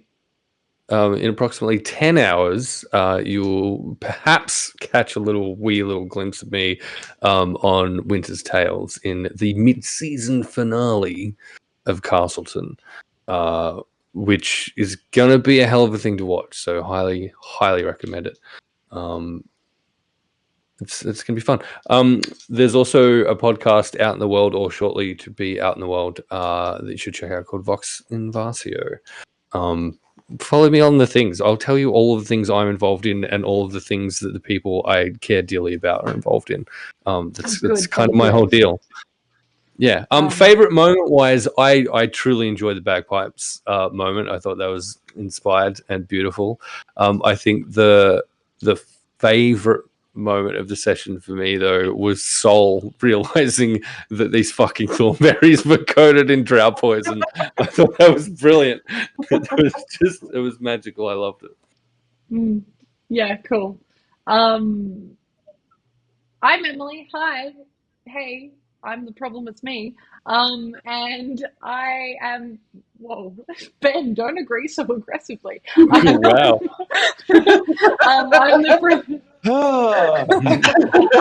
the producer, occasional dungeon master, player, and thirst master over here on the It's FatesGrip channel. You can find me hanging out here. You can find me over on the Lawrites playing Malia Redwood, the edgiest of edgelords over there. And not really, actually. I don't know. I feel like Ash is more edgelordy than me.